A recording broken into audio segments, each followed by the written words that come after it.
Ward Number 6 by Anton Chekhov 1892. Chapter 1. In the hospital yard there stands a small lodge surrounded by a perfect forest of burdocks, nettles, and wild hemp. Its roof is rusty, the chimney is tumbling down, the steps at the front door are rotting away and overgrown with grass, and there are only traces left of the stucco. The front of the lodge faces the hospital, at the back it looks out into the open country, from which it is separated by the grey hospital fence with nails on it.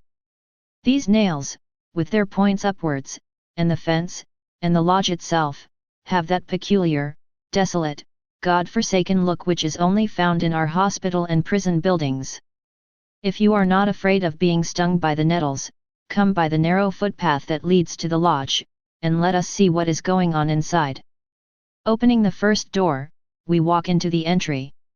Here along the walls and by the stove every sort of hospital rubbish lies littered about. Mattresses, old tattered dressing gowns, trousers, blue striped shirts, boots and shoes no good for anything, all these remnants are piled up in heaps, mixed up and crumpled, mouldering and giving out a sickly smell. The porter, Nikita, an old soldier wearing rusty good conduct stripes, is always lying on the litter with a pipe between his teeth. He has a grim, surly, battered-looking face, overhanging eyebrows which give him the expression of a sheepdog of the steppes, and a red nose. He is short and looks thin and scraggy, but he is of imposing deportment and his fists are vigorous. He belongs to the class of simple-hearted, practical, and dull-witted people, prompt in carrying out orders, who like discipline better than anything in the world, and so are convinced that it is their duty to beat people. He showers blows on the face, on the chest, on the back, on whatever comes first, and is convinced that there would be no order in the place if he did not. Next you come into a big, spacious room which fills up the whole lodge except for the entry.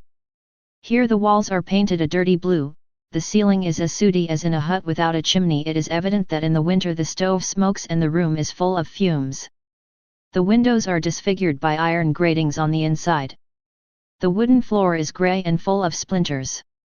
There is a stench of sour cabbage, of smouldering wicks, of bugs, and of ammonia, and for the first minute this stench gives you the impression of having walked into a menagerie. There are bedsteads screwed to the floor. Men in blue hospital dressing gowns, and wearing nightcaps in the old style, are sitting and lying on them. These are the lunatics. There are 5 of them in all here. Only one is of the upper class, the rest are all artisans. The one nearest the door, a tall, lean workman with shining red whiskers and tear-stained eyes, sits with his head propped on his hand, staring at the same point. Day and night he grieves, shaking his head, sighing and smiling bitterly. He takes a part in conversation and usually makes no answer to questions. He eats and drinks mechanically when food is offered him. From his agonizing, throbbing cough, his thinness, and the flush on his cheeks, one may judge that he is in the first stage of consumption. Next to him is a little, alert, very lively old man, with a pointed beard and curly black hair like a Negro's. By day he walks up and down the ward from window to window, or sits on his bed, cross-legged like a Turk, and, ceaselessly as a bullfinch whistles, softly sings and titters. He shows his childish gaiety and lively character at night also when he gets up to say his prayers, that is, to beat himself on the chest with his fists, and to scratch with his fingers at the door. This is the Jew Moisika, an imbecile, who went crazy 20 years ago when his hat factory was burnt down. And of all the inhabitants of Ward Number 6, he is the only one who is allowed to go out of the lodge, and even out of the yard into the street. He has enjoyed this privilege for years, probably because he is an old inhabitant of the hospital, a quiet, harmless imbecile, the buffoon of the town, where people are used to seeing him surrounded by boys and dogs. In his wretched gown, in his absurd nightcap, and in slippers, sometimes with bare legs and even without trousers, he walks about the streets, stopping at the gates and little shops, and begging for a copper. In one place they will give him some kvass, in another some bread, in another a copper, so that he generally goes back to the ward feeling rich and well fed. Everything that he brings back Nikita takes from him for his own benefit. The soldier does this roughly, angrily turning the Jew's pockets inside out, and calling God to witness that he will not let him go into the street again, and that breach of the regulations is worse to him than anything in the world. Moisika likes to make himself useful. He gives his companions water, and covers them up when they are asleep. He promises each of them to bring him back a kopeck, and to make him a new cap. He feeds with a spoon his neighbor on the left, who is paralyzed.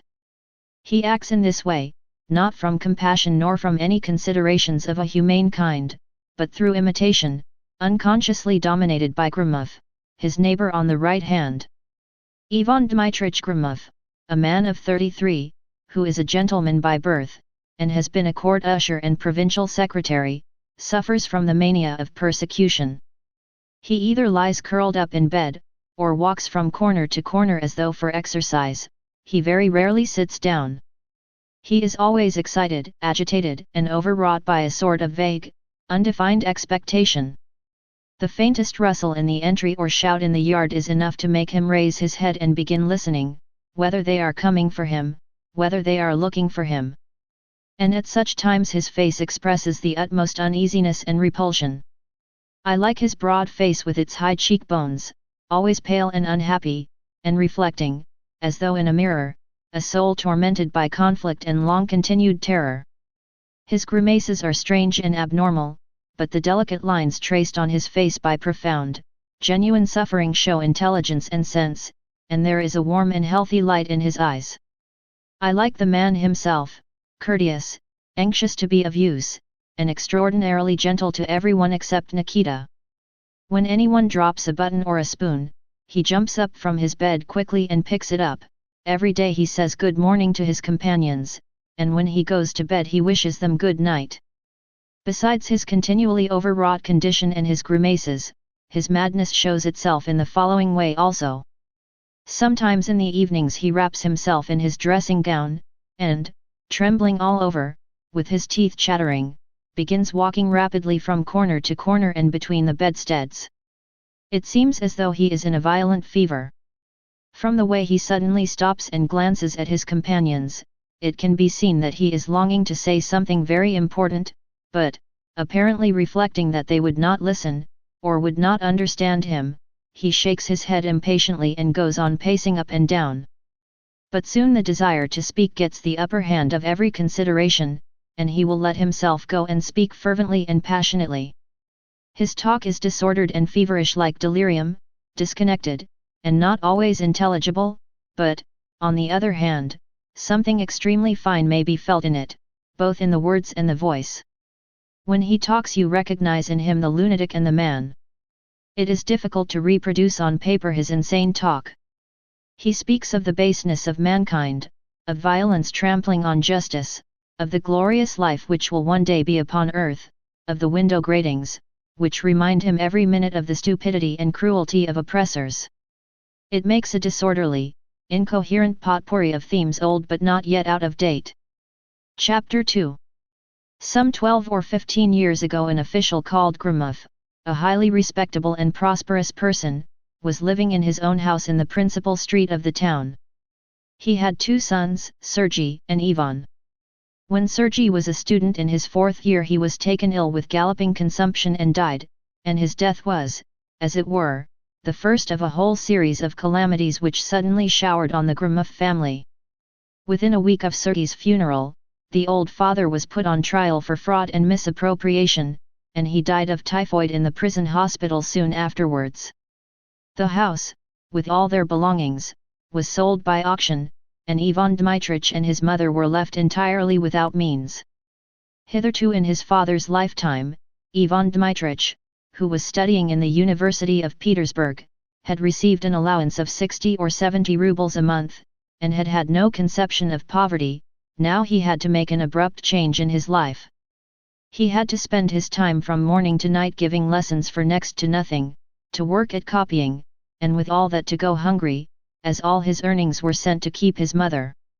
Ivan Dmitrievich could not stand such a life. He lost heart and strength, and, giving up the university, went home. Here, through interest, he obtained the post of teacher in the district school, but could not get on with his colleagues, was not liked by the boys, and soon gave up the post. His mother died. He was for 6 months without work, living on nothing but bread and water, then he became a court usher. He kept this post until he was dismissed owing to his illness. He had never even in his young student days given the impression of being perfectly healthy. He had always been pale, thin, and given to catching cold. He ate little and slept badly. A single glass of wine went to his head and made him hysterical. He always had a craving for society, but, owing to his irritable temperament and suspiciousness, he never became very intimate with anyone, and had no friends. He always spoke with contempt of his fellow townsmen, saying that their coarse ignorance and sleepy animal existence seemed to him loathsome and horrible. He spoke in a loud tenor, with heat, and invariably either with scorn and indignation, or with wonder and enthusiasm, and always with perfect sincerity.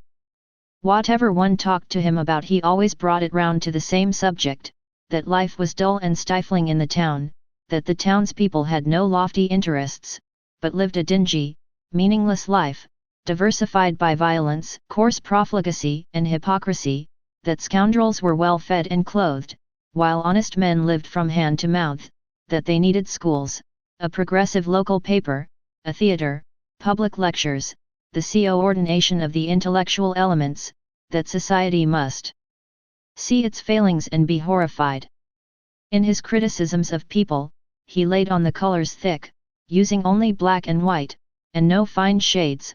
Mankind was divided for him into honest men and scoundrels, there was nothing in between. He always spoke with passion and enthusiasm of women and of love, but he had never been in love.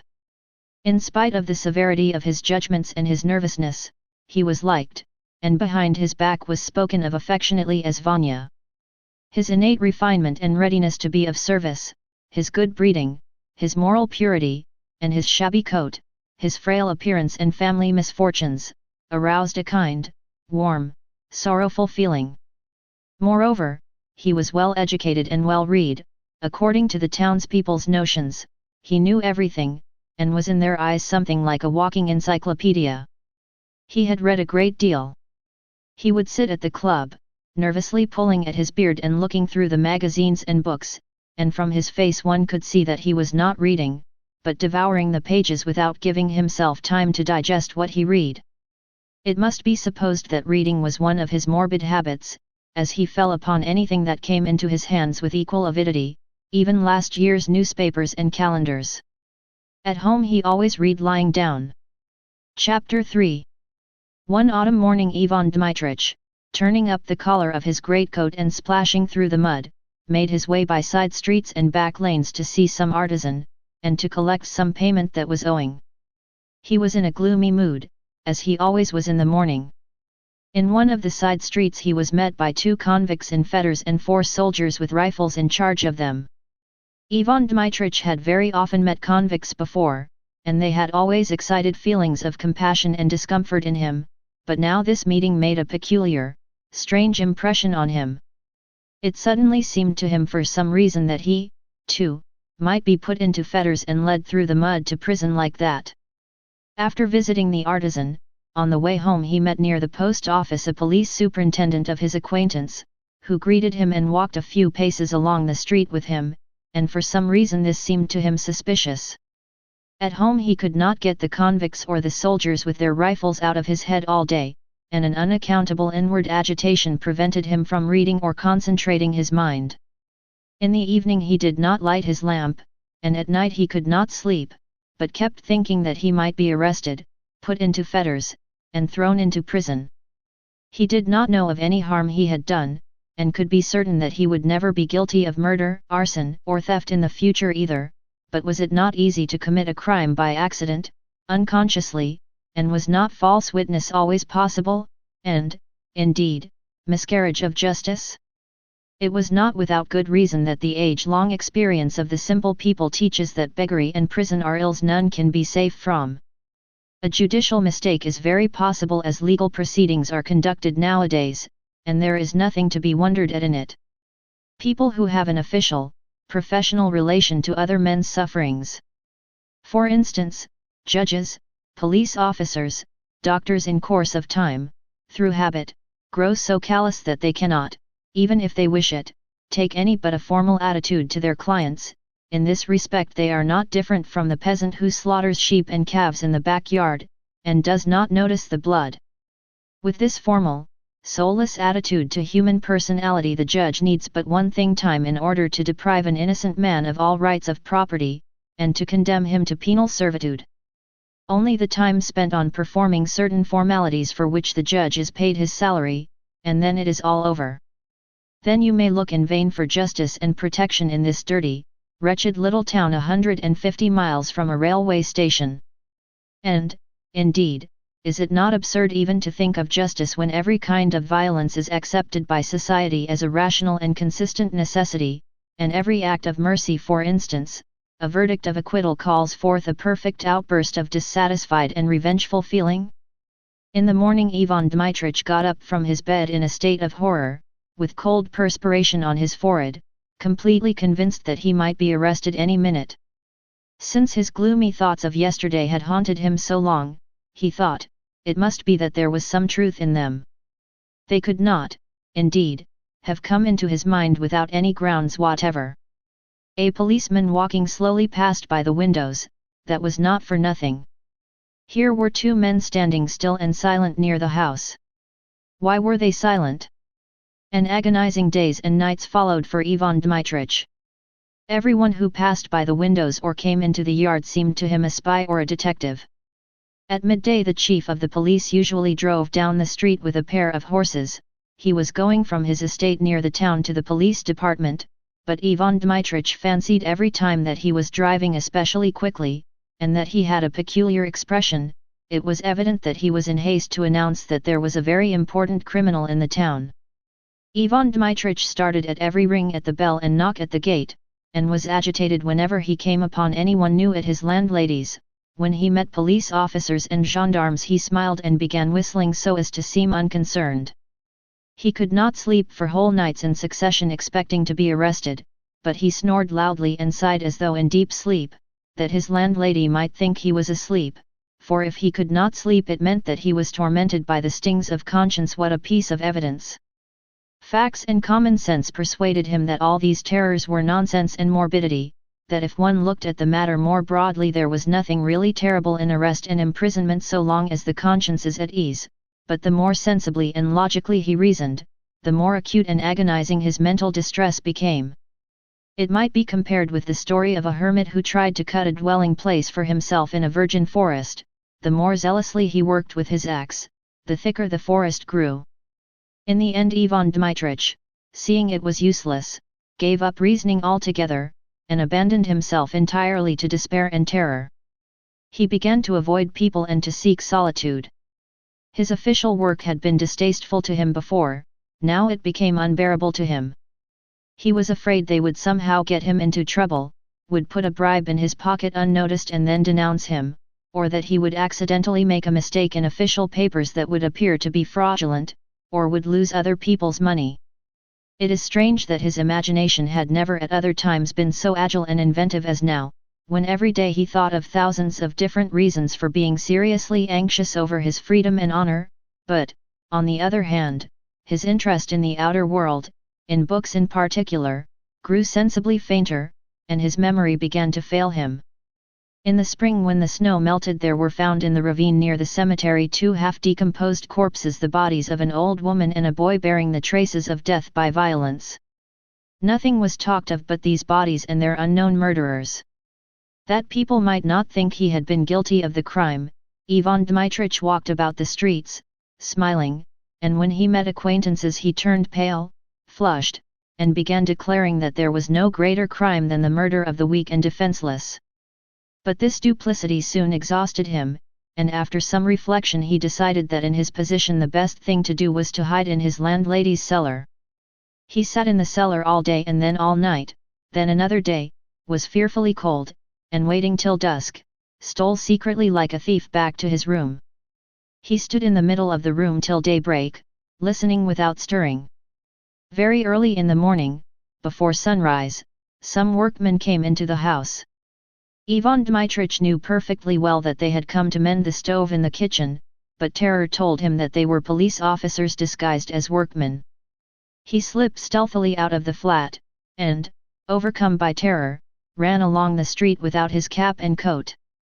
Dogs raced after him barking, a peasant shouted somewhere behind him, the wind whistled in his ears, and it seemed to Ivan Dmitrievich that the force and violence of the whole world was massed together behind his back and was chasing after him. He was stopped and brought home, and his landlady sent for a doctor. Dr. Andrey Yefimych, of whom we shall have more to say hereafter, prescribed cold compresses on his head and laurel drops, shook his head, and went away, telling the landlady he should not come again, as one should not interfere with people who are going out of their minds. As he had not the means to live at home and be nursed, Ivan Dmitrievich was soon sent to the hospital, and was there put into the ward for venereal patients. He could not sleep at night, was full of whims and fancies, and disturbed the patients, and was soon afterwards, by Andrey Yefimich's orders, transferred to ward number 6.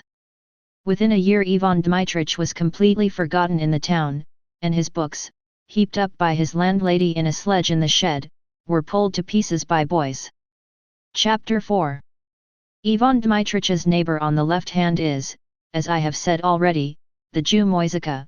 His neighbor on the right hand is a peasant so rolling in fat that he is almost spherical, with a blankly stupid face, utterly devoid of thought. This is a motionless, gluttonous, unclean animal who has long ago lost all powers of thought or feeling. An acrid, stifling stench always comes from him. Nikita, who has to clean up after him, beats him terribly with all his might, not sparing his fists, and what is dreadful is not his being beaten that one can get used to, but the fact that this stupefied creature does not respond to the blows with a sound or a movement, nor by a look in the eyes, but only sways a little like a heavy barrel. The fifth and last inhabitant of ward number 6 is a man of the artisan class who had once been a sorter in the post office, a thinnest, fair little man with a good-natured but rather sly face. To judge from the clear, cheerful look in his calm and intelligent eyes, he has some pleasant idea in his mind, and has some very important and agreeable secret. He has under his pillow and under his mattress something that he never shows anyone, not from fear of its being taken from him and stolen, but from modesty. Sometimes he goes to the window, and turning his back to his companions, puts something on his breast, and bending his head, looks at it. If you go up to him at such a moment, he is overcome with confusion and snatches something off his breast. But it is not difficult to guess his secret. "Congratulate me," he often says to Ivan Dmitrievich, "I have been presented with the Stanislav Order of the Second Degree with the Star. The Second Degree with the Star is only given to foreigners, but for some reason they want to make an exception for me," he says with a smile, shrugging his shoulders in perplexity. "That I must confess I did not expect." "I don't understand anything about that," Ivan Dmitrievich replies morosely. "But do you know what I shall attain to sooner or later?" the former sorter persists, screwing up his eyes slyly. "I shall certainly get the Swedish Polar Star. That's an order it is worth working for, a white cross with a black ribbon. It's very beautiful. Probably in no other place is life so monotonous as in this ward.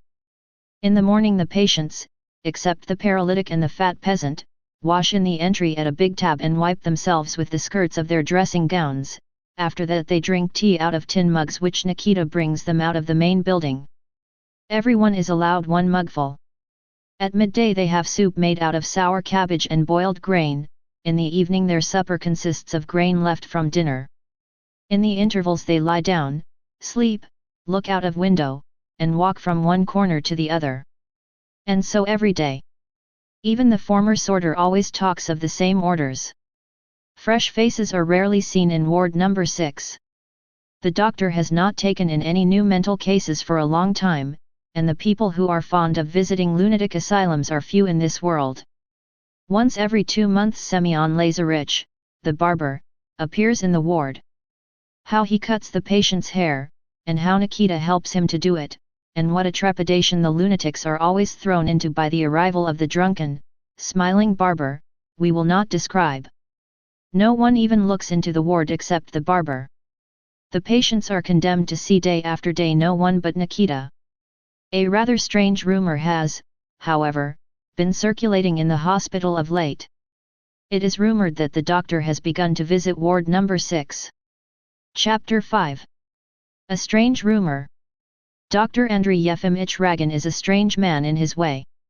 They say that when he was young he was very religious, and prepared himself for a clerical career, and that when he had finished his studies at the high school in 1863 he intended to enter a theological academy, but that his father, a surgeon and doctor of medicine, jeered at him and declared point-blank that he would disown him if he became a priest.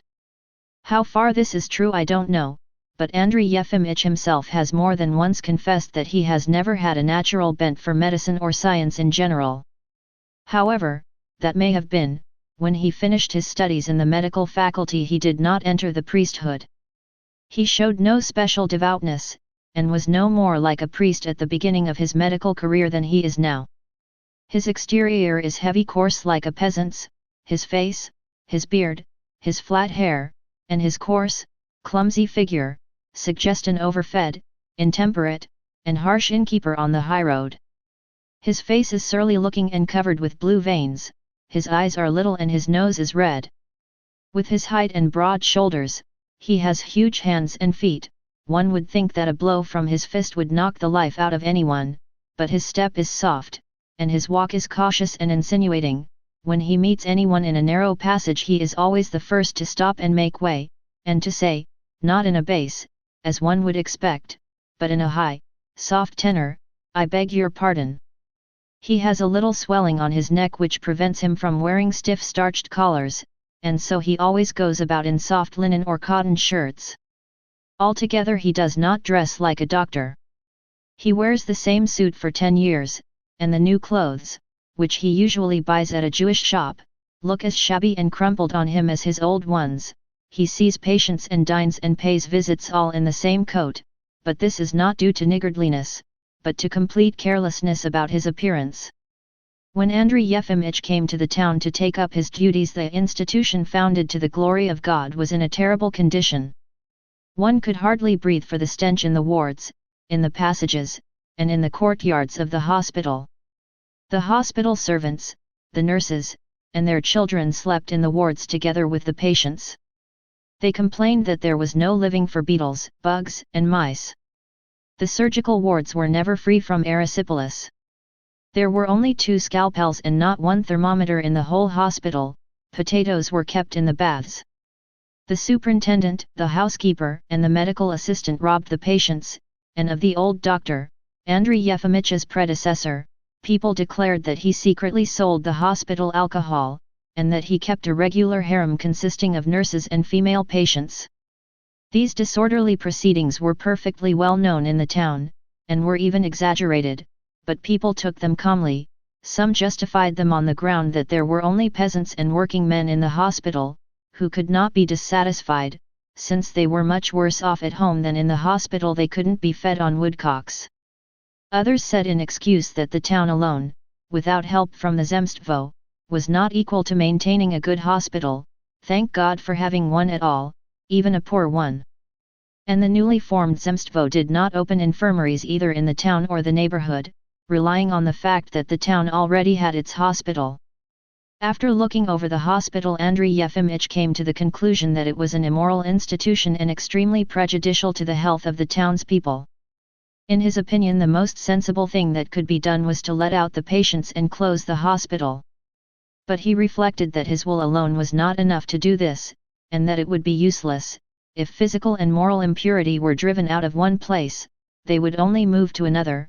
One must wait for it to wither away of itself. Besides, if people open a hospital and put up with having it, it must be because they need it. Superstition and all the nastiness and abominations of daily life were necessary, since in process of time they worked out to something sensible, just as manure turns into black earth. There was nothing on earth so good that it had not something nasty about its first origin. When Andrey Yefimych undertook his duties, he was apparently not greatly concerned about the irregularities at the hospital. He only asked the attendants and nurses not to sleep in the wards, and had 2 cupboards of instruments put up. The superintendent, the housekeeper, the medical assistant, and the erysipelas remained unchanged. Andrey Yefimych loved intelligence and honesty intensely, but he had no strength of will nor belief in his right to organize an intelligent and honest life about him. He was absolutely unable to give orders, to forbid things, and to insist. It seemed as though he had taken a vow never to raise his voice and never to make use of the imperative. It was difficult for him to say, "Fetch or bring." When he wanted his meals he would cough hesitatingly and say to the cook, "How about tea? Or how about dinner?" To dismiss the superintendent or to tell him to leave off stealing, or to abolish the unnecessary parasitic post altogether, was absolutely beyond his powers. When Andrey Yefimych was deceived or flattered, or accounts he knew to be cooked were brought him to sign, he would turn as red as a crab and feel guilty, but yet he would sign the accounts. When the patients complained to him of being hungry or of the roughness of the nurses, he would be confused and mutter guiltily, very well, I will go into it later. Most likely there is some misunderstanding." At first Andrey Yefimych worked very zealously. He saw patients every day from morning till dinner time, performed operations, and even attended confinements. The ladies said of him that he was attentive and clever at diagnosing diseases, especially those of women and children. But in process of time the work unmistakably wearied him by its monotony and obvious uselessness. Today one sees 30 patients, and tomorrow they have increased to 35, the next day 40, and so on from day to day, from year to year, while the mortality in the town did not decrease and the patients did not leave off coming. To be any real help to 40 patients between morning and dinner was not physically possible, so it could but lead to deception. If 12,000 patients were seen in a year it meant, if one looked at it simply, that 12,000 men were deceived.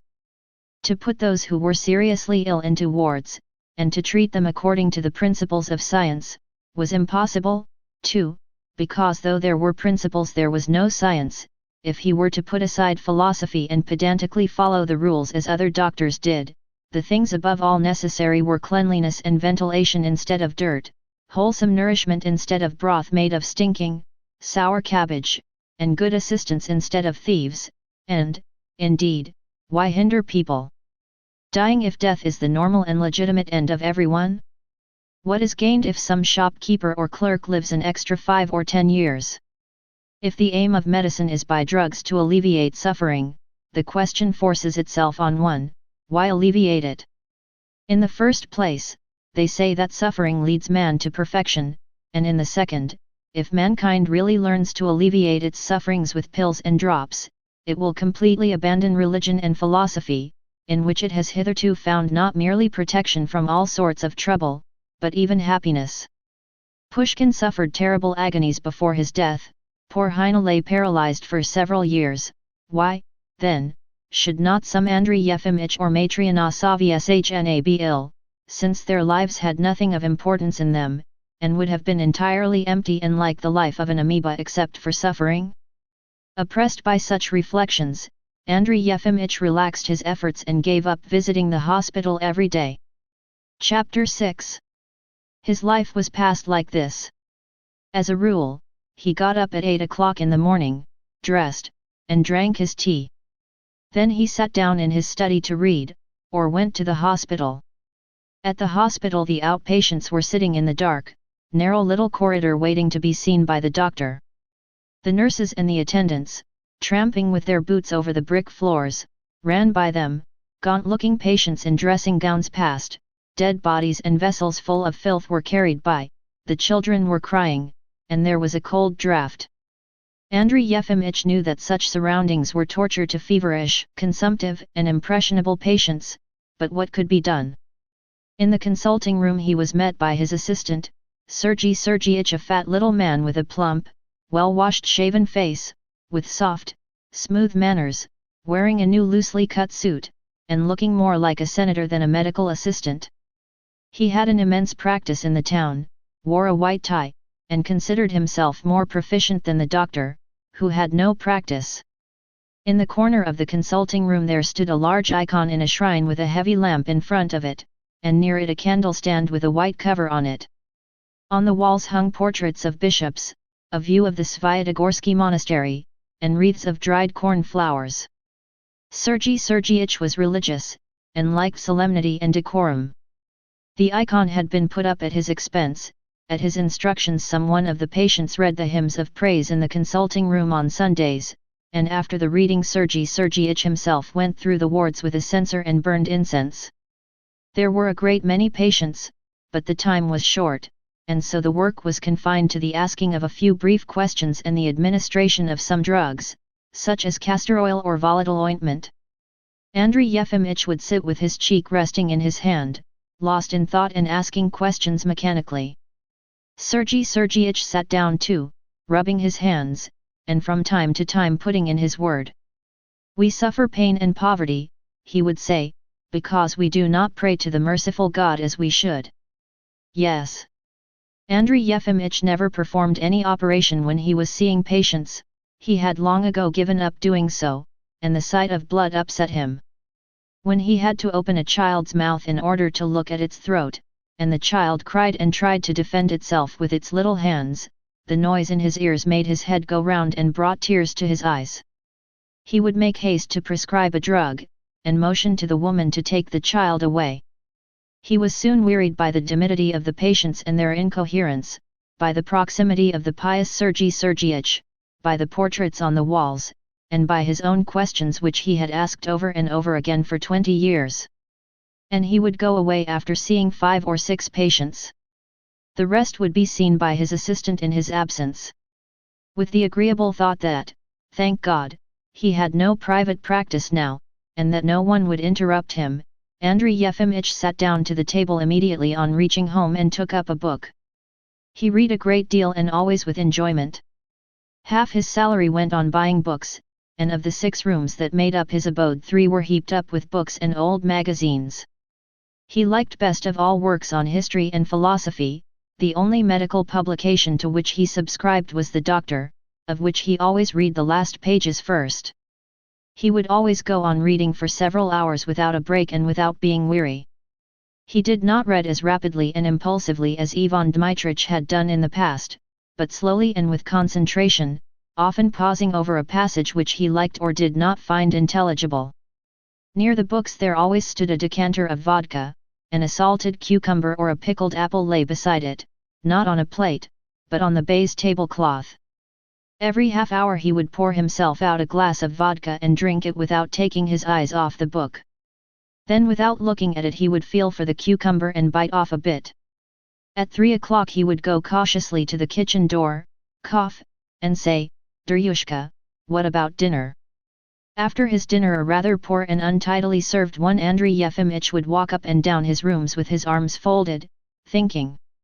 The clock would strike 4, then 5, and still he would be walking up and down thinking.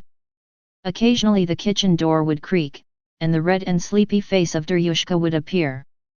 "Andrey Yefimych, isn't it time for you to have your beer?" she would ask anxiously. "No, it's not time yet," he would answer. "I'll wait a little. I'll wait a little." Towards the evening the postmaster, Mikhail Averyanich, the only man in town whose society did not bore Andrey Yefimych, would come in. Mikhail Averyanich had once been a very rich landowner, and had served in the cavalry, but had come to ruin, and was forced by poverty to take a job in the post office late in life. He had a hale and hearty appearance, luxuriant grey whiskers, the manners of a well-bred man, and a loud, pleasant voice. He was good-natured and emotional, but hot-tempered. When anyone in the post office made a protest, expressed disagreement, or even began to argue, Mikhail Averyanich would turn crimson, shake all over, and shout in a voice of thunder, "Hold your tongue," so that the post office had long enjoyed the reputation of an institution which it was terrible to visit. Mikhail Averyanich liked and respected Andrey Yefimych for his culture and the loftiness of his soul.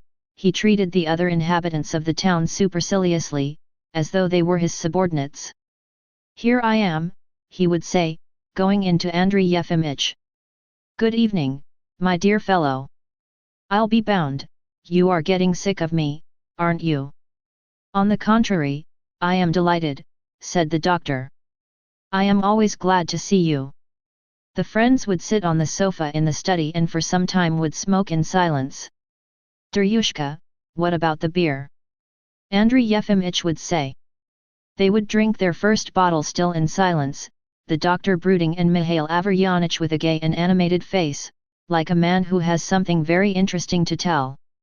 The doctor was always the one to begin the conversation. What a pity, he would say quietly and slowly, not looking his friend in the face. He never looked anyone in the face.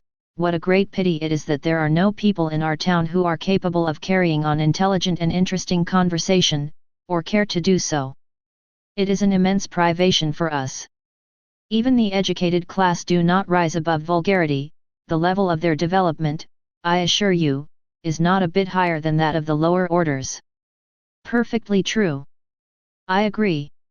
You know, of course, the doctor went on quietly and deliberately, that everything in this world is insignificant and uninteresting except the higher spiritual manifestations of the human mind. Intellect draws a sharp line between the animals and man, suggests the divinity of the latter, and to some extent even takes the place of the immortality which does not exist. Consequently, the intellect is the only possible source of enjoyment. We see and hear of no trace of intellect about us, so we are deprived of enjoyment. We have books, it is true, but that is not at all the same as living talk and converse. If you will allow me to make a not quite apt comparison, books are the printed score, while talk is the singing. Perfectly true. A silence would follow. Duryushka would come out of the kitchen and with an expression of blank dejection would stand in the doorway to listen, with her face propped on her fist. Mikhail Averyanich would sigh. To expect intelligence of this generation. And he would describe how wholesome, entertaining, and interesting life had been in the past. How intelligent the educated class in Russia used to be, and what lofty ideas it had of honor and friendship, how they used to lend money without an IOU, and it was thought a disgrace not to give a helping hand to a comrade in need, and what campaigns, what adventures, what skirmishes, what comrades, what women. And the Caucasus, what a marvelous country! The wife of a battalion commander, a queer woman, used to put on an officer's uniform and drive off into the mountains in the evening, alone, without a guide. It was said that she had a love affair with some princeling in the native village. Queen of Heaven, Holy Mother! Duryushka would sigh. And how we drank! And how we ate! And what desperate liberals we were! Andrey Yefimych would listen without hearing, he was musing as he sipped his beer. I often dream of intellectual people and conversation with them, he said suddenly, interrupting Mikhail Averyanich. My father gave me an excellent education, but under the influence of the ideas of the 60s made me become a doctor. I believe if I had not obeyed him then, by now I should have been in the very center of the intellectual movement. Most likely I should have become a member of some university. Of course, intellect, too, is transient and not eternal, but you know why I cherish a partiality for it. Life is a vexatious trap. When a thinking man reaches maturity and attains to full consciousness, he cannot help feeling that he is in a trap from which there is no escape. Indeed, he is summoned without his choice by fortuitous circumstances from non-existence into life. What for? He tries to find out the meaning and object of his existence, he is told nothing, or he is told absurdities, he knocks and it is not opened to him, death comes to him also without his choice. And so, just as in prison men held together by common misfortune feel more at ease when they are together, so one does not notice the trap in life when people with a bent for analysis and generalization meet together and pass their time in the interchange of proud and free ideas. In that sense the intellect is the source of an enjoyment nothing can replace. Perfectly true. Not looking his friend in the face, Andrey Yefimych would go on, quietly and with pauses, talking about intellectual people and conversation with them, and Mikhail Averyanich would listen attentively and agree, perfectly true. And you do not believe in the immortality of the soul, he would ask suddenly. No, honored Mikhail Averyanich, I do not believe it, and have no grounds for believing it. I must own I doubt it too. And yet I have a feeling as though I should never die. Oh, I think to myself, old fogey, it is time you were dead. But there is a little voice in my soul says, Don't believe it, you won't die. Soon after 9 o'clock Mikhail Averyanich would go away. As he put on his fur coat in the entry he would say with a sigh. What a wilderness fate has carried us to, though, really. What's most vexatious of all is to have to die here. Ek. Chapter 7. After seeing his friend out, Andrey Yefimych would sit down at the table and begin reading again. The stillness of the evening, and afterwards of the night, was not broken by a single sound, and it seemed as though time were standing still and brooding with the doctor over the book, and as though there were nothing in existence but the books and the lamp with the green shade. The doctor's coarse peasant-like face was gradually lighted up by a smile of delight and enthusiasm over the progress of the human intellect. Oh, why is not man immortal? He thought.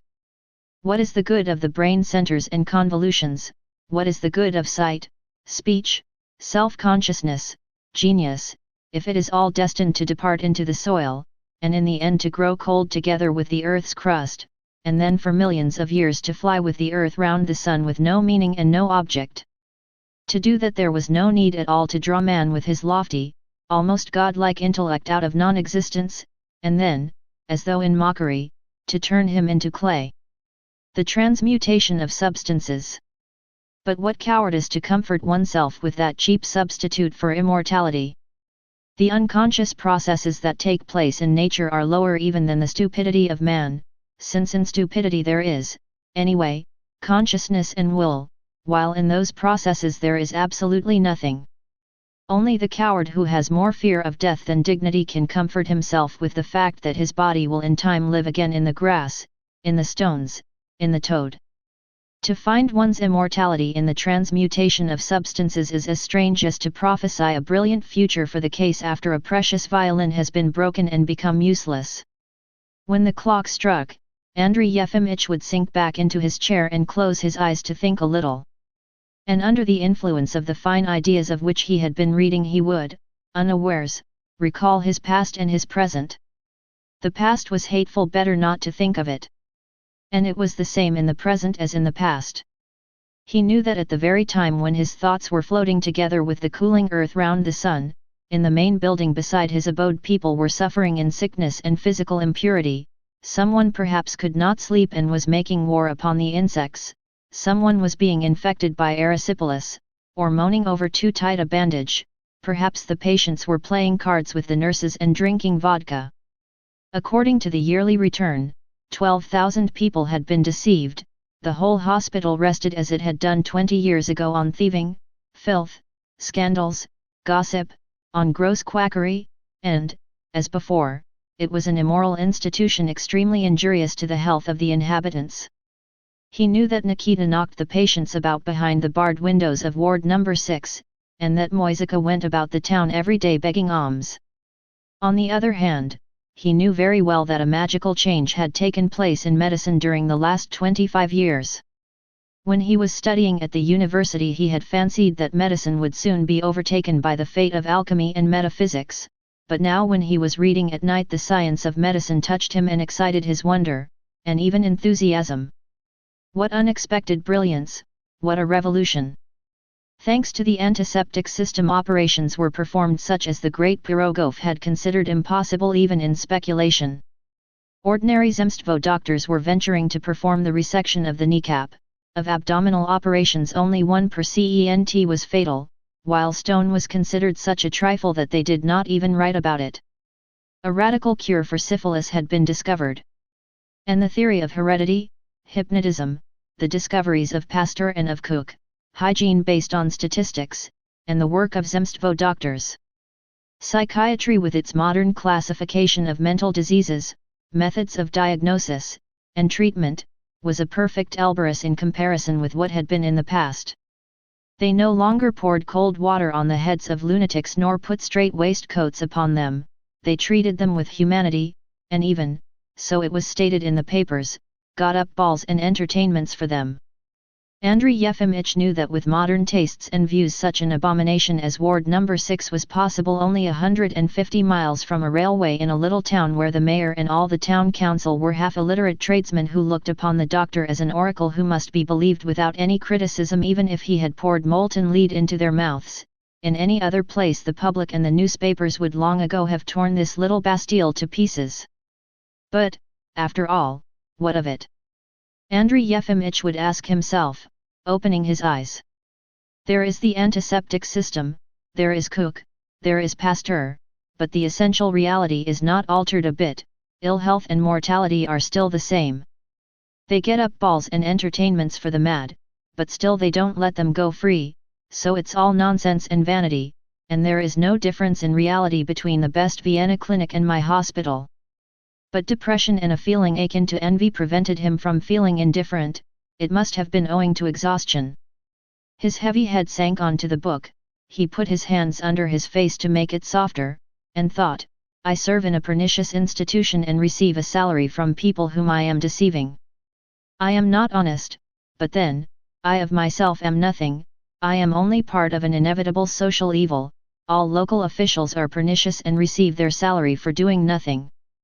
And so for my dishonesty it is not I who am to blame, but the times. If I had been born 200 years later I should have been different. When it struck 3 he would put out his lamp and go into his bedroom. He was not sleepy. Chapter 8. 2 years before, the Zemstvo in a liberal mood had decided to allow 300 rubles a year to pay for additional medical service in the town till the Zemstvo hospital should be opened, and the district doctor, Yevgeny Fyodorovich Hobatov, was invited to the town to assist Andrey Yefimych. He was a very young man not yet 30, tall and dark, with broad cheekbones and little eyes. His forefathers had probably come from one of the many alien races of Russia. He arrived in the town without a farthing, with a small portmanteau, and a plain young woman whom he called his cook. This woman had a baby at the breast. Yevgeny Fyodorovich used to go about in a cap with a peak, and in high boots, and in the winter wore a sheepskin. He made great friends with Sergei Sergeevich, the medical assistant, and with the treasurer, but held aloof from the other officials, and for some reason called them aristocrats. He had only one book in his lodgings, the latest prescriptions of the Vienna Clinic for 1881. When he went to a patient he always took this book with him. He played billiards in the evening at the club. He did not like cards. He was very fond of using in conversation such expressions as endless bobbery, canting soft soap, shut up with your finicking. He visited the hospital twice a week, made the round of the wards, and saw out patients. The complete absence of antiseptic treatment and the cupping roused his indignation, but he did not introduce any new system, being afraid of offending Andrey Yefimych. He regarded his colleague as a sly old rascal, suspected him of being a man of large means, and secretly envied him. He would have been very glad to have his post. Chapter 9. On a spring evening towards the end of March, when there was no snow left on the ground and the starlings were singing in the hospital garden, the doctor went out to see his friend the postmaster as far as the gate. At that very moment the Jew Moisika, returning with his booty, came into the yard. He had no cap on, and his bare feet were thrust into galoshes. In his hand he had a little bag of coppers. "Give me a kopeck," he said to the doctor, smiling, and shivering with cold. Andrey Yefimych, who could never refuse anyone anything, gave him a 10-kopeck piece. How bad that is, he thought, looking at the Jew's bare feet with their thin red ankles. Why, it's wet. And stirred by a feeling akin both to pity and disgust, he went into the lodge behind the Jew, looking now at his bald head, now at his ankles. As the doctor went in, Nikita jumped up from his heap of litter and stood at attention. "Good day, Nikita," Andrey Yefimych said mildly. "That Jew should be provided with boots or something, he will catch cold." "Certainly, Your Honor. I'll inform the superintendent." "Please do, ask him in my name. Tell him that I asked." The door into the ward was open. Ivan Dmitrievich, lying propped on his elbow on the bed, listened in alarm to the unfamiliar voice, and suddenly recognized the doctor. He trembled all over with anger, jumped up, and with a red and wrathful face, with his eyes staring out of his head, ran out into the middle of the road. "The doctor has come," he shouted, and broke into a laugh. "At last! Gentlemen, I congratulate you. The doctor is honoring us with a visit. Cursed reptile, he shrieked, and stamped in a frenzy such as had never been seen in the ward before. Kill the reptile. No, killing's too good. Drown him in the midden pit. Andrey Yefimych, hearing this, looked into the ward from the entry and asked gently, "What for?" "What for?" shouted Ivan Dmitrievich, going up to him with a menacing air and convulsively wrapping himself in his dressing gown. "What for?" "Thief," he said with a look of repulsion, moving his lips as though he would spit at him. "Quack! Hangman!" "Calm yourself," said Andrey Yefimych, smiling guiltily. "I assure you I have never stolen anything, and as to the rest, most likely you greatly exaggerate. I see you are angry with me. Calm yourself, I beg, if you can, and tell me coolly what are you angry for? What are you keeping me here for? Because you are ill." "Yes, I am ill. But you know dozens, hundreds of madmen are walking about in freedom because your ignorance is incapable of distinguishing them from the sane. Why am I and these poor wretches to be shut up here like scapegoats for all the rest? You, your assistant, the superintendent, and all your hospital rabble, are immeasurably inferior to every one of us morally, why then are we shut up and you not? Where's the logic of it? Morality and logic don't come in, it all depends on chance. If anyone is shut up he has to stay, and if anyone is not shut up he can walk about, that's all. There is neither morality nor logic in my being a doctor and your being a mental patient, there is nothing but idle chance. That twaddle I don't understand." Ivan Dmitrievich brought out in a hollow voice, and he sat down on his bed. Moisika, whom Nikita did not venture to search in the presence of the doctor, laid out on his bed pieces of bread, bits of paper, and little bones, and, still shivering with cold, began rapidly in a sing-song voice saying something in Yiddish. He most likely imagined that he had opened a shop. "Let me out," said Ivan Dmitrievich, and his voice quivered. "I cannot." "But why, why?" "Because it is not in my power. Think, what use will it be to you if I do let you out? Go. The townspeople or the police will detain you or bring you back." "Yes, yes, that's true," said Ivan Dmitrievich, and he rubbed his forehead. "It's awful. But what am I to do, what?" Andrey Yefimych liked Ivan Dmitrievич's voice and his intelligent young face with its grimaces. He longed to be kind to the young man and soothe him.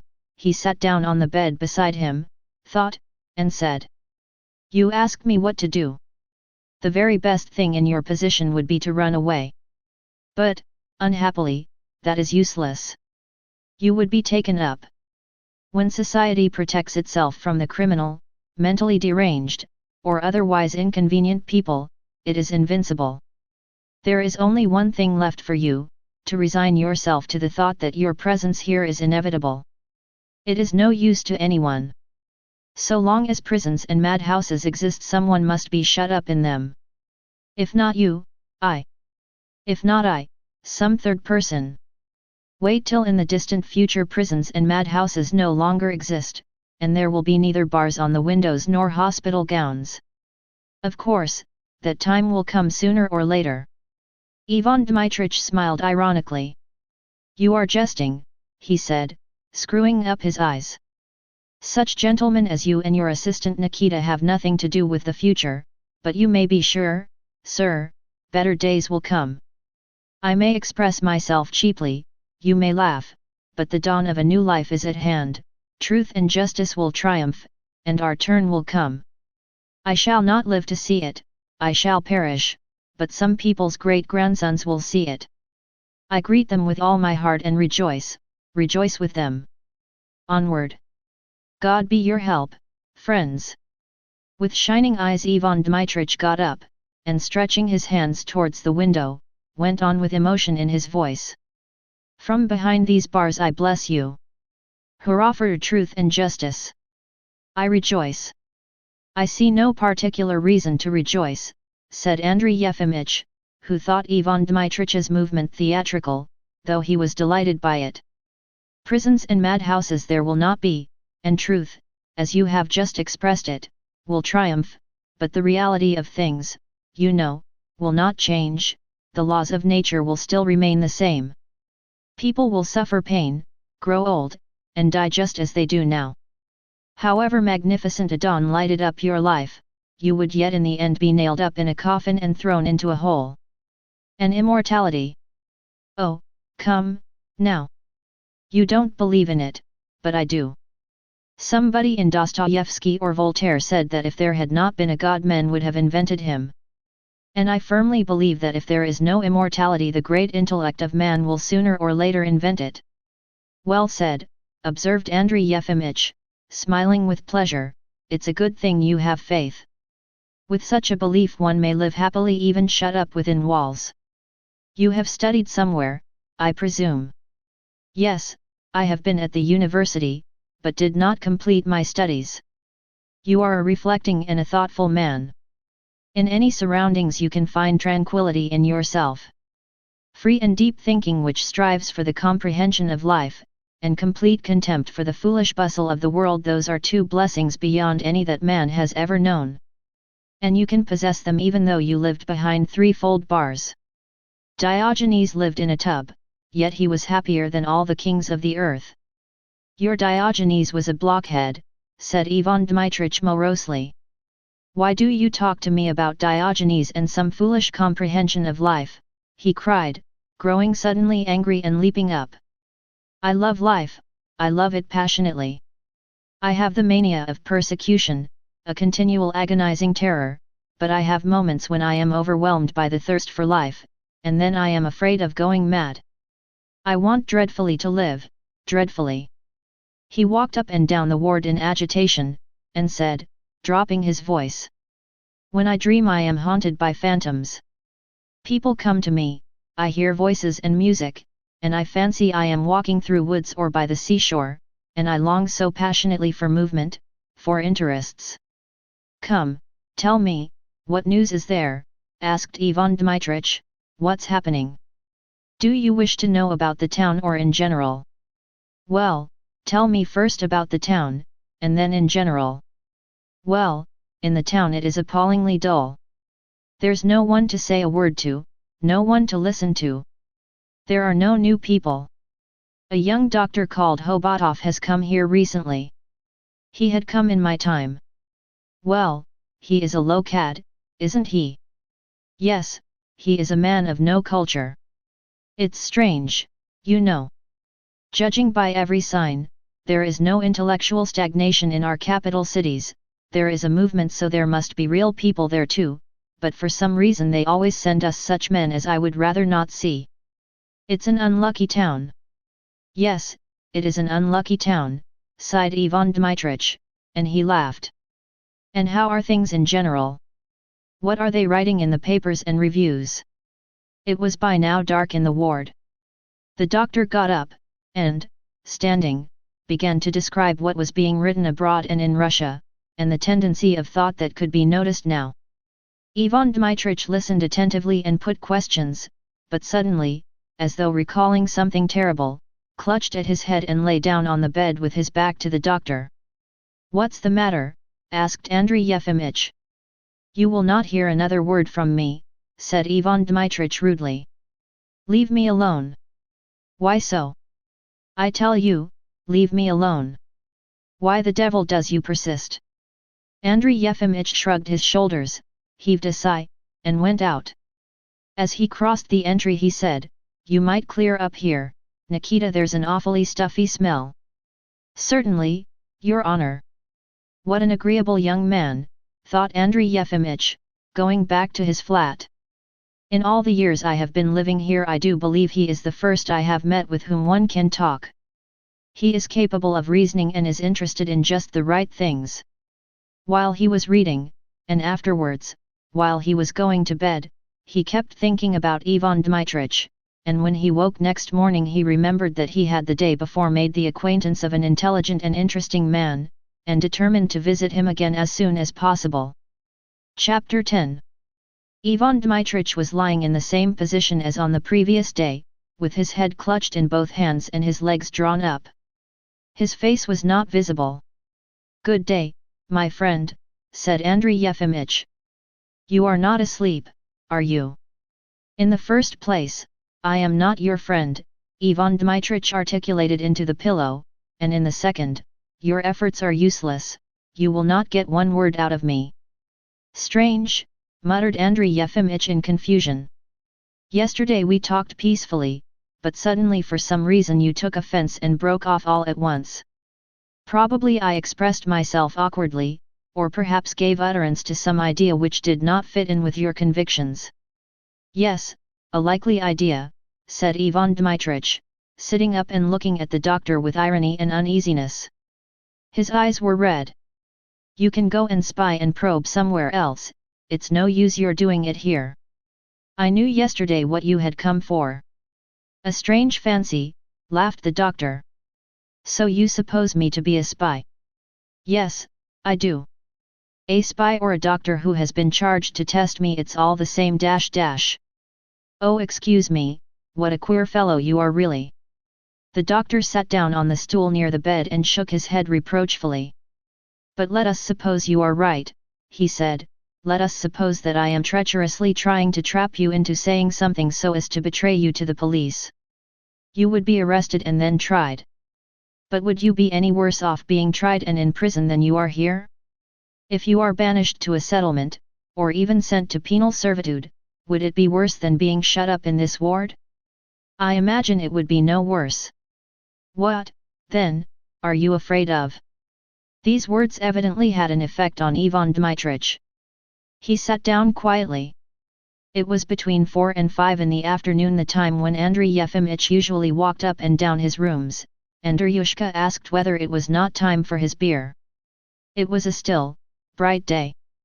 I came out for a walk after dinner, and here I have come, as you see, said the doctor. It is quite spring. What month is it?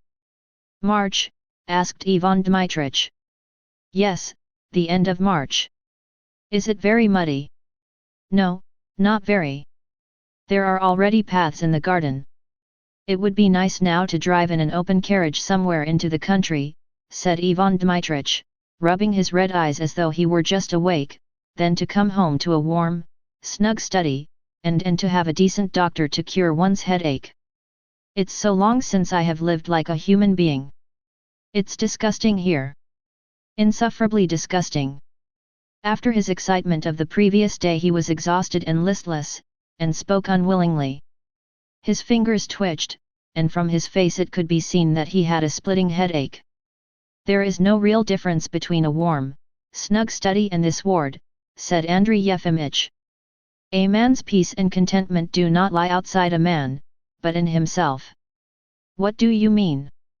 The ordinary man looks for good and evil in external things, that is, in carriages, in studies, but a thinking man looks for it in himself. You should go and preach that philosophy in Greece, where it's warm and fragrant with the scent of pomegranates, but here it is not suited to the climate. With whom was it I was talking of Diogenes? Was it with you? Yes, with me yesterday. Diogenes did not need a study or a warm habitation, it's hot there without. You can lie in your tub and eat oranges and olives. But bring him to Russia to live, he'd be begging to be let indoors in May, let alone December. He'd be doubled up with the cold. No one can be insensible to cold as to every other pain. Marcus Aurelius says, a pain is a vivid idea of pain, make an effort of will to change that idea, dismiss it, cease to complain, and the pain will disappear. That is true. The wise man, or simply the reflecting, thoughtful man, is distinguished precisely by his contempt for suffering, he is always contented and surprised at nothing. Then I am an idiot, since I suffer and am discontented and surprised at the baseness of mankind. You are wrong in that, if you will reflect more on the subject you will understand how insignificant is all that external world that agitates us. One must strive for the comprehension of life, and in that is true happiness. Comprehension, repeated Ivan Dmitrievich, frowning. External, internal. Excuse me, but I don't understand it. I only know, he said, getting up and looking angrily at the doctor, I only know that God has created me of warm blood and nerves, Yes, indeed. If organic tissue is capable of life, it must react to every stimulus. And I do. To pain I respond with tears and outcries, to baseness with indignation, to filth with loathing. To my mind, that is just what is called life. The lower the organism, the less sensitive it is, and the more feebly it reacts to stimulus, and the higher it is, the more responsively and vigorously it reacts to reality. How is it you don't know that? A doctor, and not know such trifles. To despise suffering, to be always contented, and to be surprised at nothing, one must reach this condition, and Ivan Dmitrievich pointed to the peasant who was a mass of fat, or to harden oneself by suffering to such a point that one loses all sensibility to it, that is, in other words, to cease to live. You must excuse me, I am not a sage or a philosopher, Ivan Dmitrievich continued with irritation, and I don't understand anything about it. I am not capable of reasoning. On the contrary, your reasoning is excellent. The Stoics, whom you are parodying, were remarkable people, but their doctrine crystallized 2000 years ago and has not advanced, and will not advance, an inch forward, since it is not practical or living. It had a success only with the minority which spends its life in savoring all sorts of theories and ruminating over them. The majority did not understand it. A doctrine which advocates indifference to wealth and to the comforts of life, and a contempt for suffering and death, is quite unintelligible to the vast majority of men, since that majority has never known wealth or the comforts of life, and to despise suffering would mean to it despising life itself, since the whole existence of man is made up of the sensations of hunger, cold, injury, and a Hamlet-like dread of death. The whole of life lies in these sensations.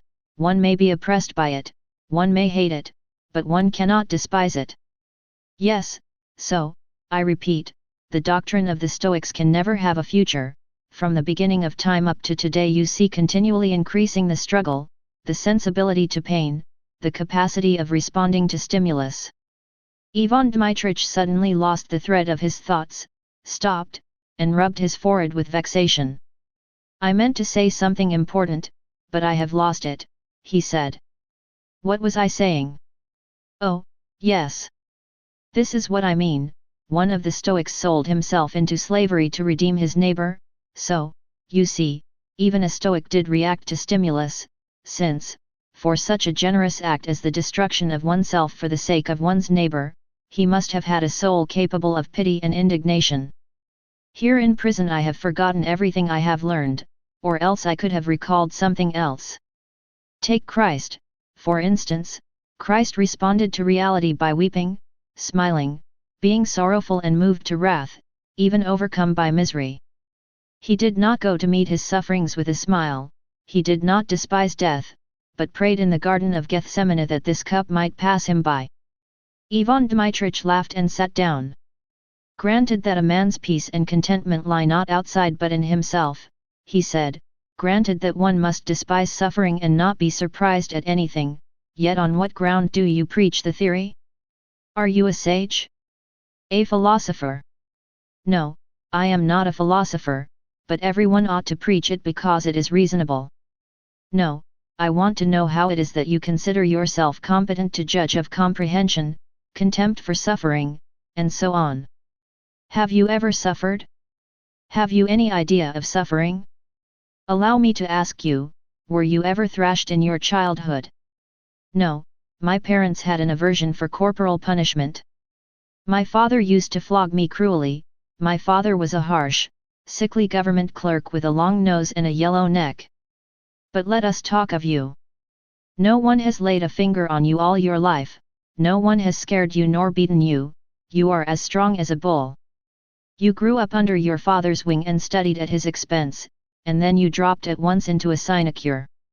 For more than 20 years you have lived rent-free with heating, lighting, and service all provided, and had the right to work how you pleased and as much as you pleased, even to do nothing. You were naturally a flabby, lazy man, and so you have tried to arrange your life so that nothing should disturb you or make you move. You have handed over your work to the assistant and the rest of the rabble while you sit in peace and warmth, save money, read, amuse yourself with reflections, with all sorts of lofty nonsense, and, Ivan Dmitrievich looked at the doctor's red nose, with boozing. In fact, you have seen nothing of life, you know absolutely nothing of it, and are only theoretically acquainted with reality. You despise suffering and are surprised at nothing for a very simple reason: vanity of vanities, the external and the internal, contempt for life, for suffering, and for death, comprehension, true happiness. That's the philosophy that suits the Russian sluggard best. You see a peasant beating his wife, for instance. Why interfere? Let him beat her, they will both die sooner or later, anyway, and, besides, he who beats injures by his blows, not the person he is beating, but himself. To get drunk is stupid and unseemly, but if you drink you die, and if you don't drink you die. A peasant woman comes with toothache. Well, what of it? Pain is the idea of pain, and besides there is no living in this world without illness, we shall all die, and so, go away, woman, don't hinder me from thinking and drinking vodka. A young man asks advice, what he is to do, how he is to live. Anyone else would think before answering, but you have got the answer ready: strive for comprehension or for true happiness. And what is that fantastic true happiness? There's no answer, of course. We are kept here behind barred windows, tortured, left to rot, but that is very good and reasonable, because there is no difference at all between this ward and a warm, snug study. A convenient philosophy. You can do nothing, and your conscience is clear, and you feel you are wise. No, sir, it is not philosophy, it's not thinking, it's not breadth of vision, but laziness, fakirism, drowsy stupefaction. Yes, cried Ivan Dmitrievich, getting angry again, you despise suffering, but I'll be bound if you pinch your finger in the door you will howl at the top of your voice. And perhaps I shouldn't howl, said Andrey Yefimych, with a gentle smile. Oh, I dare say. Well, if you had a stroke of paralysis, or supposing some fool or bully took advantage of his position and rank to insult you in public, and if you knew he could do it with impunity, then you would understand what it means to put people off with comprehension and true happiness. That's original, said Andrey Yefimych, laughing with pleasure and rubbing his hands. I am agreeably struck by your inclination for drawing generalizations, and the sketch of my character you have just drawn is simply brilliant. I must confess that talking to you gives me great pleasure. Well, I've listened to you, and now you must graciously listen to me. Chapter 11. The conversation went on for about an hour longer, and apparently made a deep impression on Andrey Yefimych. He began going to the ward every day. He went there in the mornings and after dinner, and often the dusk of evening found him in conversation with Ivan Dmitrievich. At first Ivan Dmitrievich held aloof from him, suspected him of evil designs, and openly expressed his hostility. But afterwards he got used to him, and his abrupt manner changed to one of condescending irony. Soon it was all over the hospital that the doctor, Andrey Yefimych, had taken to visiting ward number 6. No one, neither Sergei Sergeyevich, nor Nikita, nor the nurses could conceive why he went there, why he stayed there for hours together, what he was talking about, and why he did not write prescriptions. His actions seemed strange. Often Mikhail Averyanich did not find him at home, which had never happened in the past, and Duryushka was greatly perturbed, for the doctor drank his beer now at no definite time, and sometimes was even late for dinner. One day, it was at the end of June, Dr. Hobatov went to see Andrey Yefimych about something. Not finding him at home, he proceeded to look for him in the yard. There he was told that the old doctor had gone to see the mental patients. Going into the lodge and stopping in the entry, Hobatov heard the following conversation. "We shall never agree, and you will not succeed in converting me to your faith," Ivan Dmitrievich was saying irritably. "You are utterly ignorant of reality, and you have never known suffering, but have only like a leech fed beside the sufferings of others, while I have been in continual suffering from the day of my birth till today. For that reason, I tell you frankly, I consider myself superior to you and more competent in every respect. It's not for you to teach me. I have absolutely no ambition to convert you to my faith, said Andrey Yefimych gently, and with regret that the other refused to understand him. And that is not what matters, my friend. What matters is not that you have suffered and I have not. Joy and suffering are passing, let us leave them, never mind them.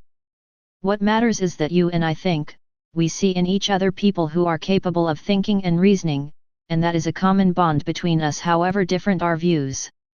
If you knew, my friend, how sick I am of the universal senselessness, ineptitude, stupidity, and with what delight I always talk with you.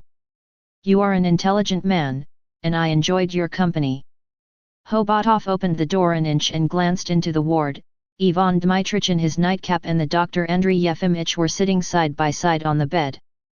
The madman was grimacing, twitching, and convulsively wrapping himself in his gown, while the doctor sat motionless with bowed head, and his face was red and looked helpless and sorrowful.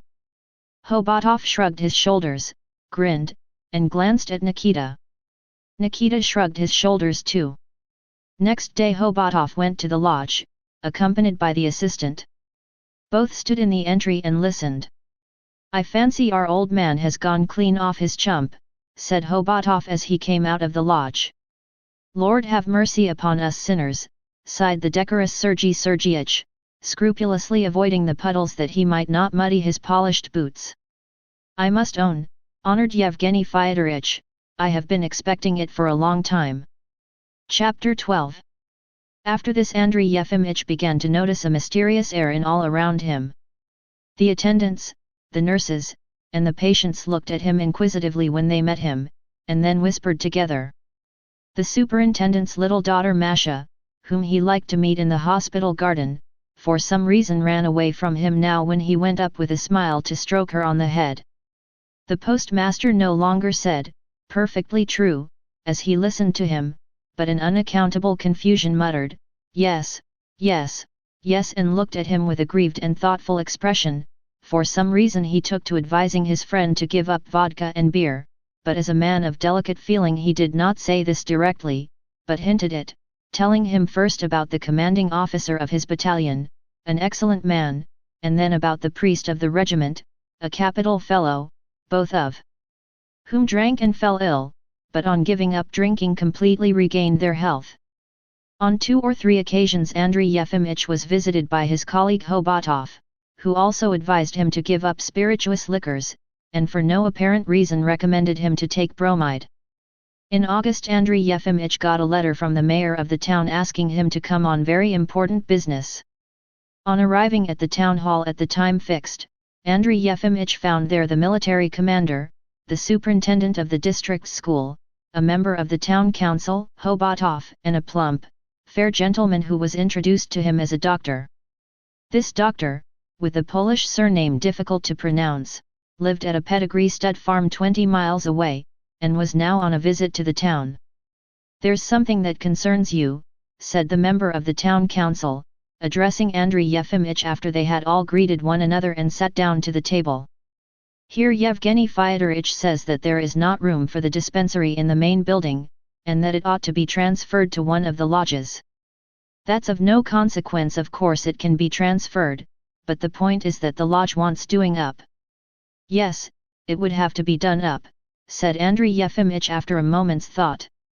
"If the corner lodge, for instance, were fitted up as a dispensary, I imagine it would cost at least 500 rubles. An unproductive expenditure." Everyone was silent for a space. "I had the honor of submitting to you 10 years ago," Andrey Yefimych went on in a low voice, "that the hospital in its present form is a luxury for the town beyond its means. It was built in the 40s, but things were different then. The town spends too much on unnecessary buildings and superfluous staff. I believe with a different system 2 model hospitals might be maintained for the same money." "Well, let us have a different system, then," the member of the town council said briskly. "I have already had the honor of submitting to you that the medical department should be transferred to the supervision of the Zemstvo." "Yes, transfer the money to the Zemstvo and they will steal it," laughed the fair-haired doctor. "That's what it always comes to," the member of the council assented, and he also laughed. Andrey Yefimych looked with apathetic, lusterless eyes at the fair-haired doctor and said, "One should be just." Again there was silence. Tea was brought in. The military commander, for some reason much embarrassed, touched Andrey Yefimich's hand across the table and said, "You have quite forgotten us, doctor. But of course you are a hermit, you don't play cards and don't like women. You would be dull with fellows like us." They all began saying how boring it was for a decent person to live in such a town. No theatre, no music, and at the last dance at the club there had been about 20 ladies and only 2 gentlemen. The young men did not dance, but spent all the time crowding round the refreshment bar or playing cards. Not looking at anyone and speaking slowly in a low voice, Andrey Yefimich began saying what a pity, what a terrible pity it was that the townspeople should waste their vital energy, their hearts and their minds on cards and gossip, and should have neither the power nor the inclination to spend their time in interesting conversation and reading, and should refuse to take advantage of the enjoyments of the mind. The mind alone was interesting and worthy of attention, all the rest was low and petty. Hobotov listened to his colleague attentively and suddenly asked, "Andrey Yefimich, what day of the month is it?" Having received an answer, the fair-haired doctor and he, in the tone of examiners conscious of their lack of skill, began asking Andrey Yefimich what was the day of the week, how many days there were in the year, and whether it was true that there was a remarkable prophet living in Ward No. 6. In response to the last question Andrey Yefimich turned rather red and said, "Yes, he is mentally deranged, but he is an interesting young man." They asked him no other questions. When he was putting on his overcoat in the entry, the military commander laid a hand on his shoulder and said with a sigh, "It's time for us old fellows to rest." As he came out of the hall, Andrey Yefimich understood that it had been a committee appointed to inquire into his mental condition. He recalled the questions that had been asked him, flushed crimson, and for some reason, for the first time in his life, felt bitterly grieved for medical science. My God, he thought, remembering how these doctors had just examined him, why, they have only lately been hearing lectures on mental pathology, they had passed an examination. What's the explanation of this crass ignorance? They have not a conception of mental pathology. And for the first time in his life he felt insulted and moved to anger. In the evening of the same day Mikhail Averyanich came to see him. The postmaster went up to him without waiting to greet him, took him by both hands, and said in an agitated voice, "My dear fellow, my dear friend, show me that you believe in my genuine affection and look on me as your friend." And preventing Andrey Yefimich from speaking, he went on, growing excited, "I love you for your culture and nobility of soul. Listen to me, my dear fellow. The rules of their profession compel the doctors to conceal the truth from you, but I blurt out the plain truth like a soldier. You are not well. Excuse me, my dear fellow, but it is the truth, everyone about you has been noticing it for a long time. Dr. Yevgeny Fyodorovich has just told me that it is essential for you to rest and distract your mind for the sake of your health. Perfectly true. Excellent. In a day or two I am taking a holiday and am going away for a sniff of a different atmosphere. Show that you are a friend to me, let us go together. Let us go for a jaunt as in the good old days." "I feel perfectly well," said Andrey Yefimich after a moment's thought. "I can't go away. Allow me to show you my friendship in some other way." To go off with no object, without his books, without his deryushka, without his beer, to break abruptly through the routine of life, established for 20 years. The idea for the first minute struck him as wild and fantastic, but he remembered the conversation at the Zemstvo committee and the depressing feelings with which he had returned home, and the thought of a brief absence from the town in which stupid people looked on him as a madman was pleasant to him. "And where precisely do you intend to go?" he asked. "To Moscow, to Petersburg, to Warsaw.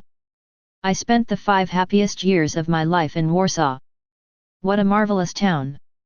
Let us go, my dear fellow." Chapter 13. A week later it was suggested to Andrey Yefimich that he should have a rest, that is, send in his resignation, a suggestion he received with indifference, and a week later still, Mikhail Averyanich and he were sitting in a posting carriage driving to the nearest railway station. The days were cool and bright, with a blue sky and a transparent distance. They were 2 days driving the 150 miles to the railway station, and stayed 2 nights on the way. When at the posting station the glasses given them for their tea had not been properly washed, or the drivers were slow in harnessing the horses, Mikhail Averyanich would turn crimson, and quivering all over would shout, "Hold your tongue! Don't argue!"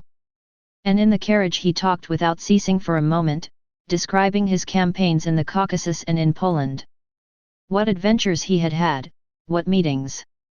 He talked loudly and opened his eyes so wide with wonder that he might well be thought to be lying.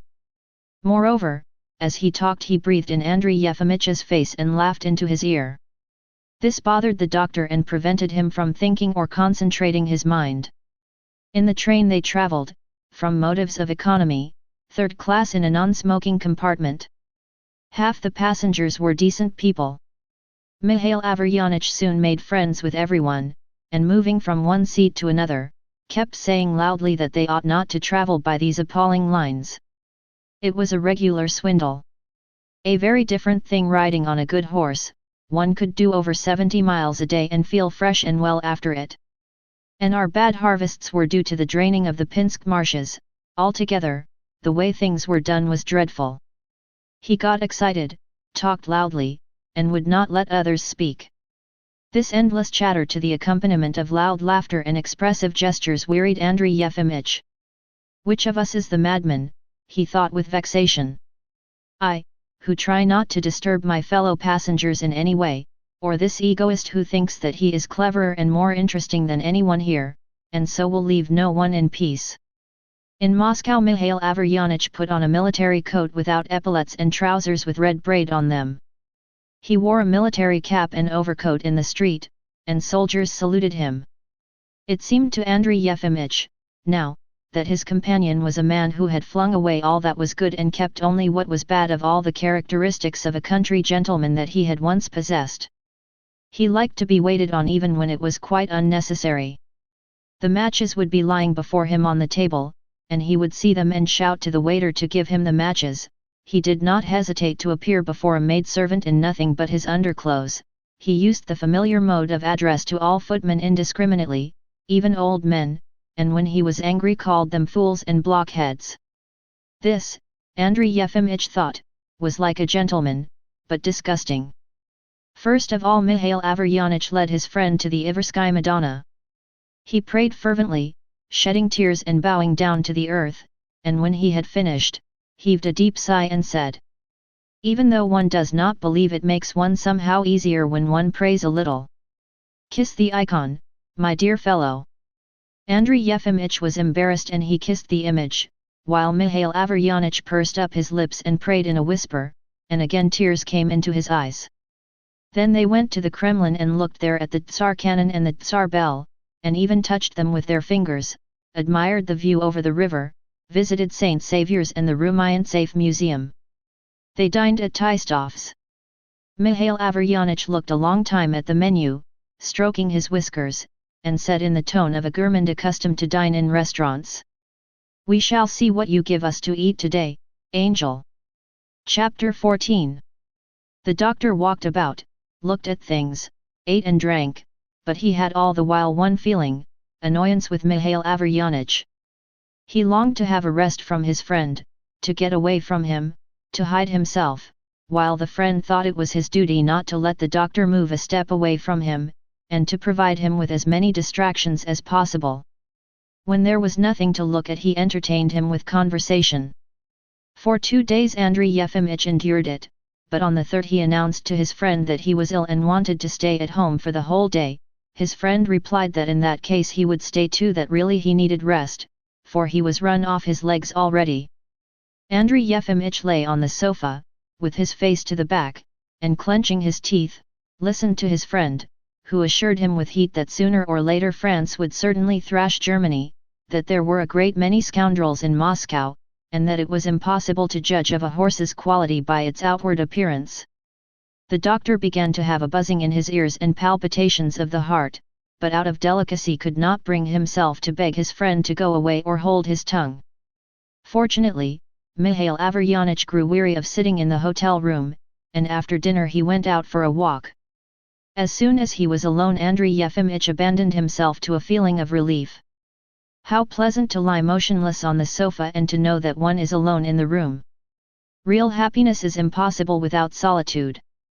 The fallen angel betrayed God probably because he longed for solitude, of which the angels know nothing. Andrey Yefimych wanted to think about what he had seen and heard during the last few days, but he could not get Mikhail Averyanich out of his head. Why, he has taken a holiday and come with me out of friendship, out of generosity, thought the doctor with vexation. Nothing could be worse than this friendly supervision. I suppose he is good-natured and generous and a lively fellow, but he is a bore. An insufferable bore.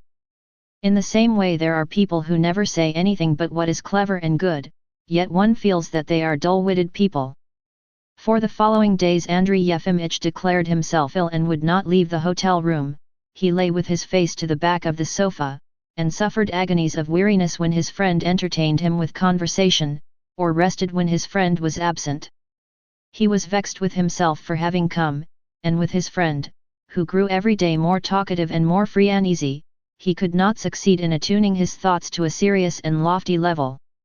This is what I get from the real life Ivan Dmitrievich talked about, he thought, angry at his own pettiness. It's of no consequence, though. I shall go home, and everything will go on as before.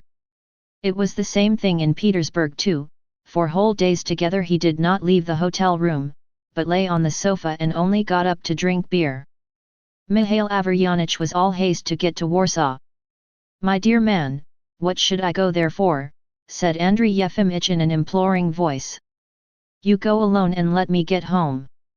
I entreat you." "On no account," protested Mikhail Averyanich. "It's a marvelous town."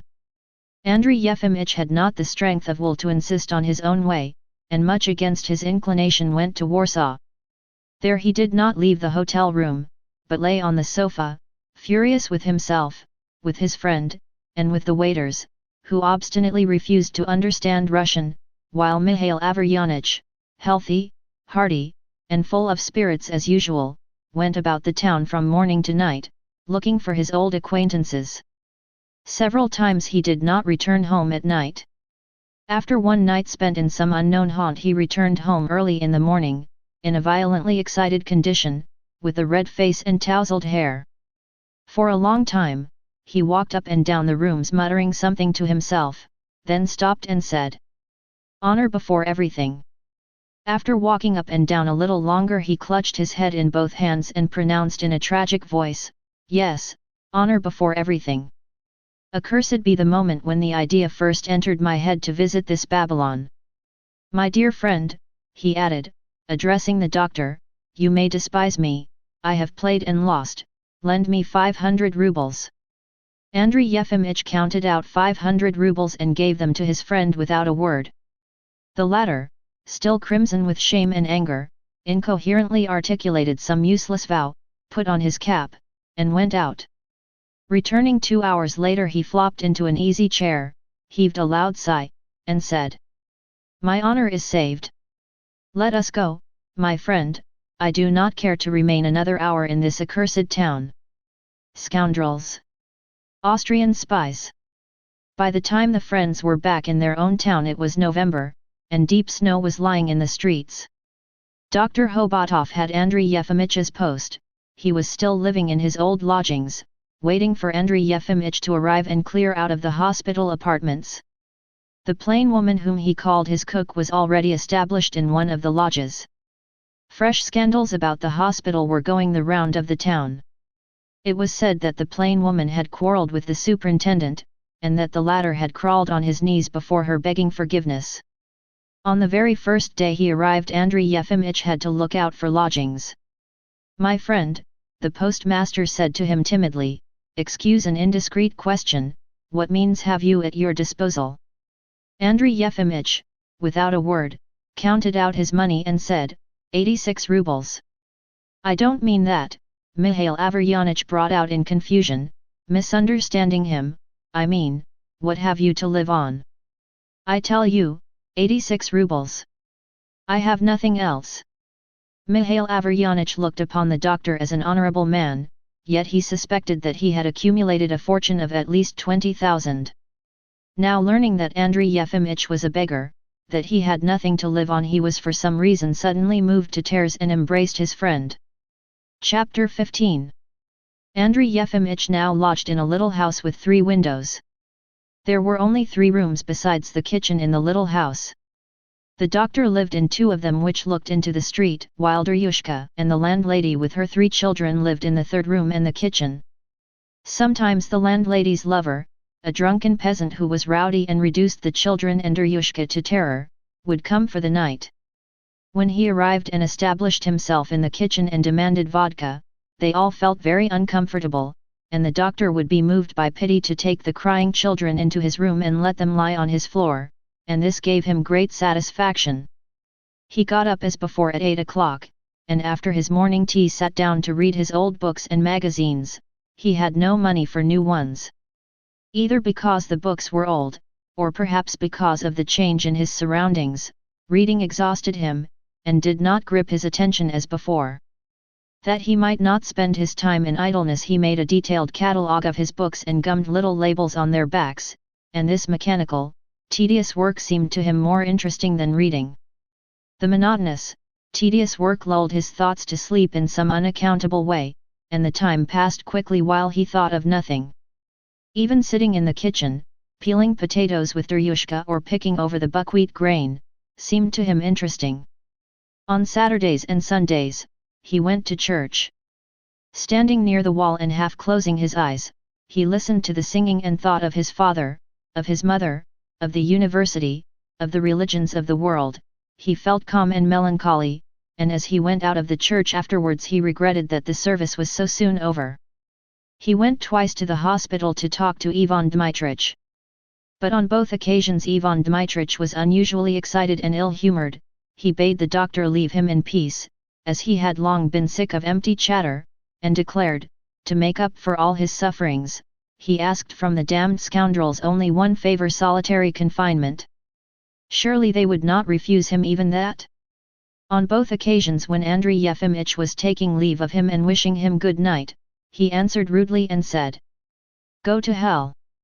And Andrey Yefimych did not know now whether to go to him for the 3rd time or not.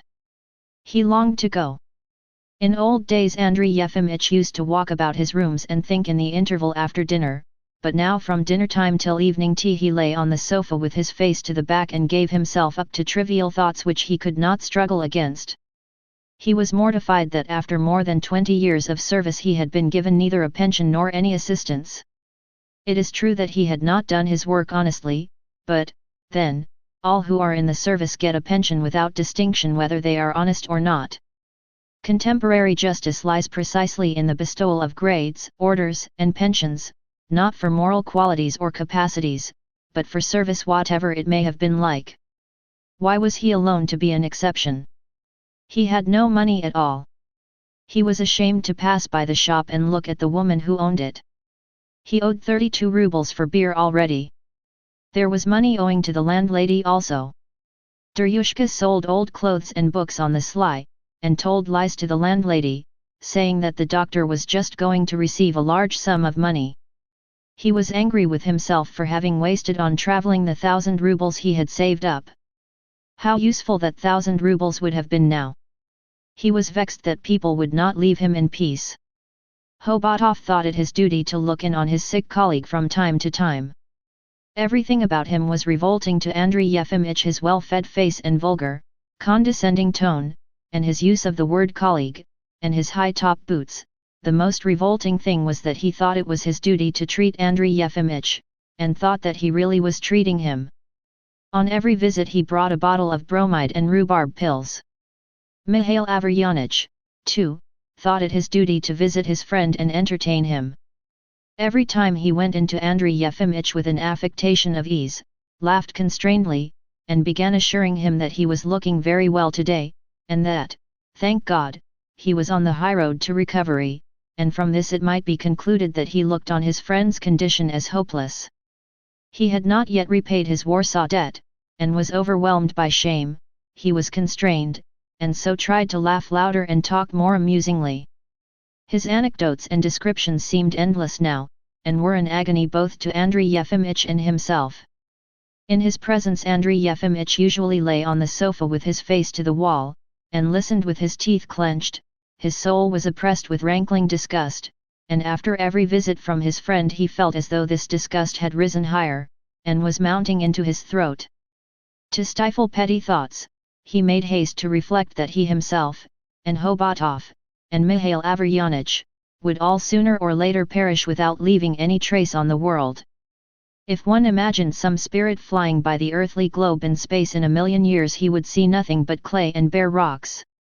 Everything culture and the moral law would pass away, and not even a burdock would grow out of them. Of what consequence was shame in the presence of a shopkeeper? Of what consequence was the insignificant Hobatov or the wearisome friendship of Mikhail Averyanich? It was all trivial and nonsensical. But such reflections did not help him now. Scarcely had he imagined the earthly globe in a million years, when Hobatov in his high-top boots or Mikhail Averyanich with his forced laugh would appear from behind a bare rock, and he even heard the shamefaced whisper, "The Warsaw debt. I will repay it in a day or two, my dear fellow, without fail." Chapter 16. One day Mikhail Averyanich came after dinner when Andrey Yefimych was lying on the sofa. It so happened that Hobatov arrived at the same time with his bromide. Andrey Yefimych got up heavily and sat down, leaning both arms on the sofa. "You have a much better color today than you had yesterday, my dear man," began Mikhail Averyanich. "Yes, you look jolly. Upon my soul, you do. It's high time you were well, dear colleague," said Hobatov, yawning. "I'll be bound, you are sick of this bobbery." "And we shall recover," said Mikhail Averyanich cheerfully. "We shall live another 100 years. To be sure. Not 100 years, but another 20, Hobatov said reassuringly. "It's all right, colleague, don't lose heart. Don't go piling it on. We'll show what we can do," laughed Mikhail Averyanich, and he slapped his friend on the knee. "We'll show them yet. Next summer, please God, we shall be off to the Caucasus, and we will ride all over it on horseback, trot, trot, trot. And when we are back from the Caucasus I shouldn't wonder if we will all dance at the wedding."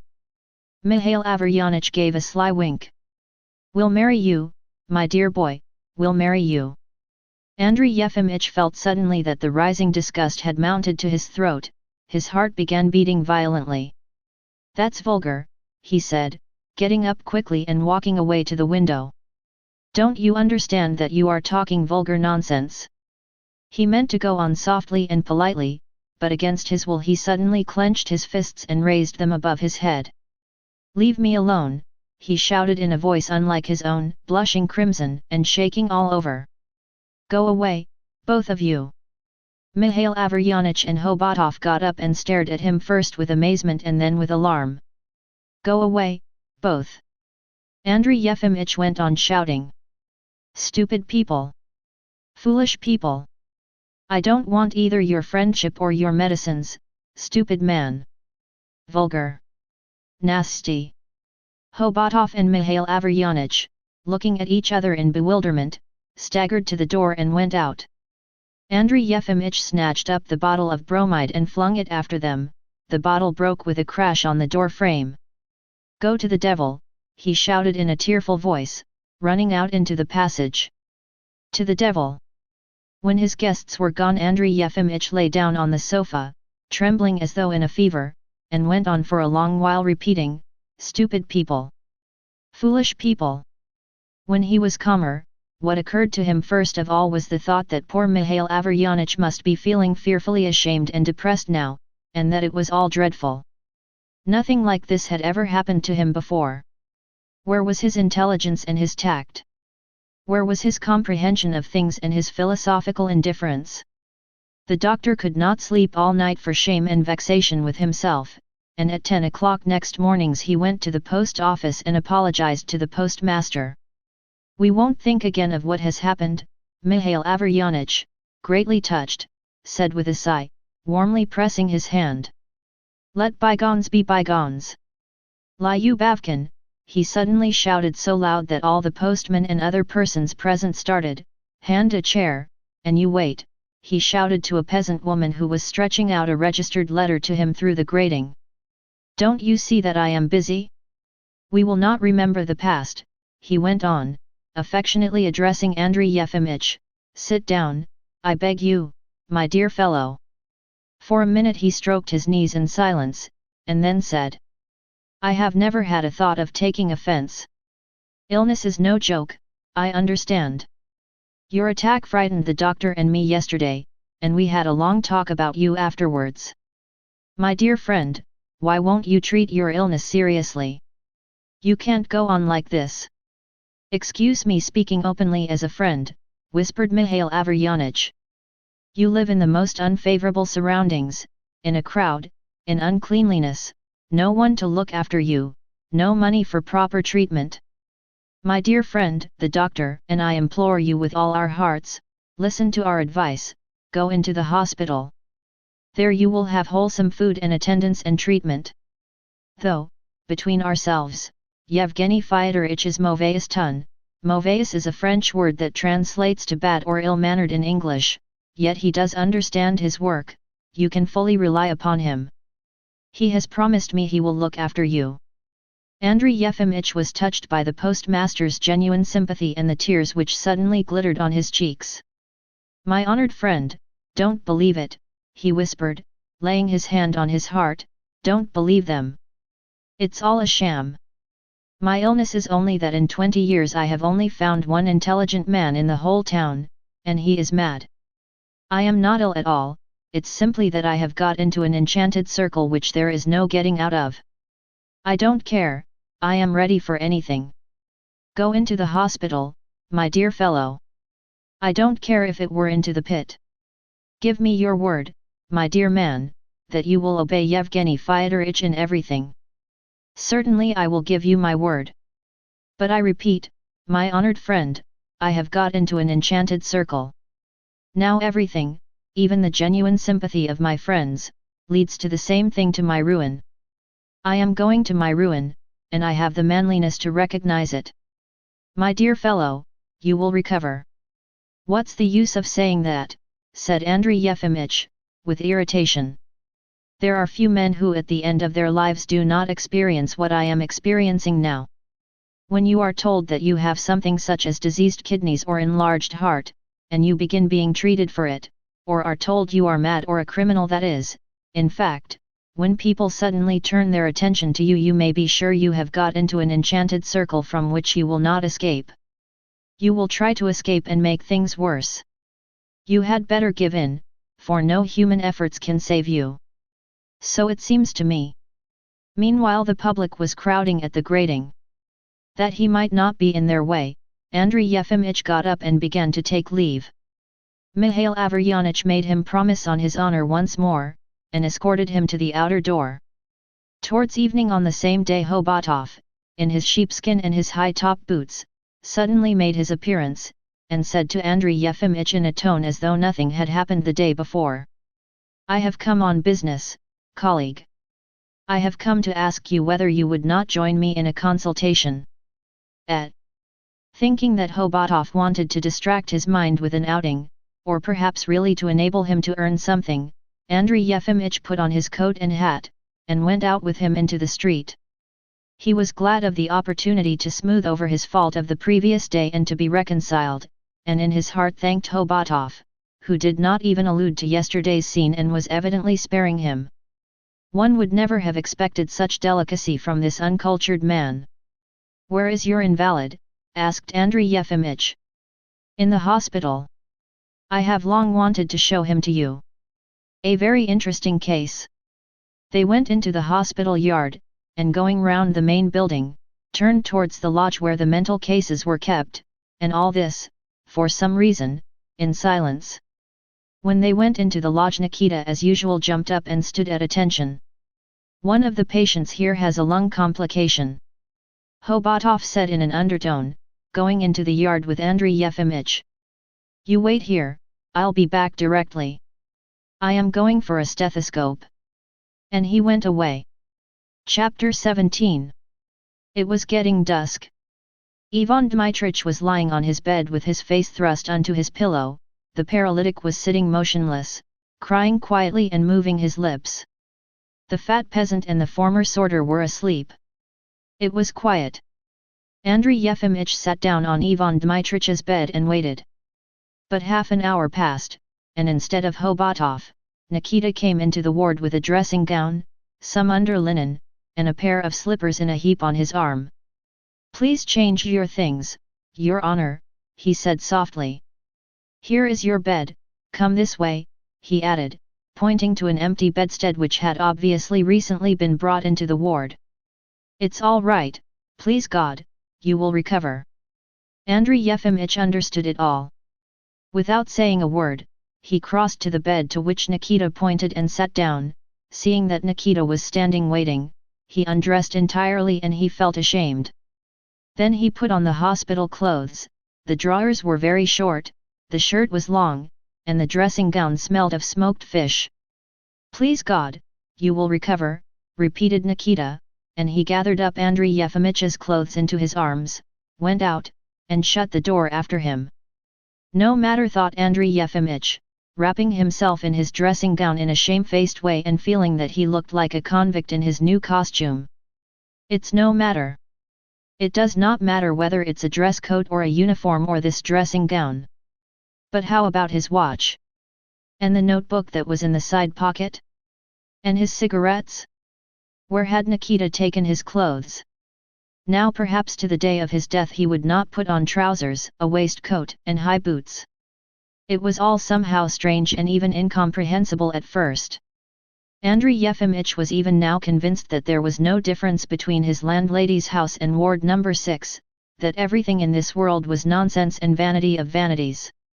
And yet his hands were trembling, his feet were cold, and he was filled with dread at the thought that soon Ivan Dmitrievich would get up and see that he was in a dressing gown.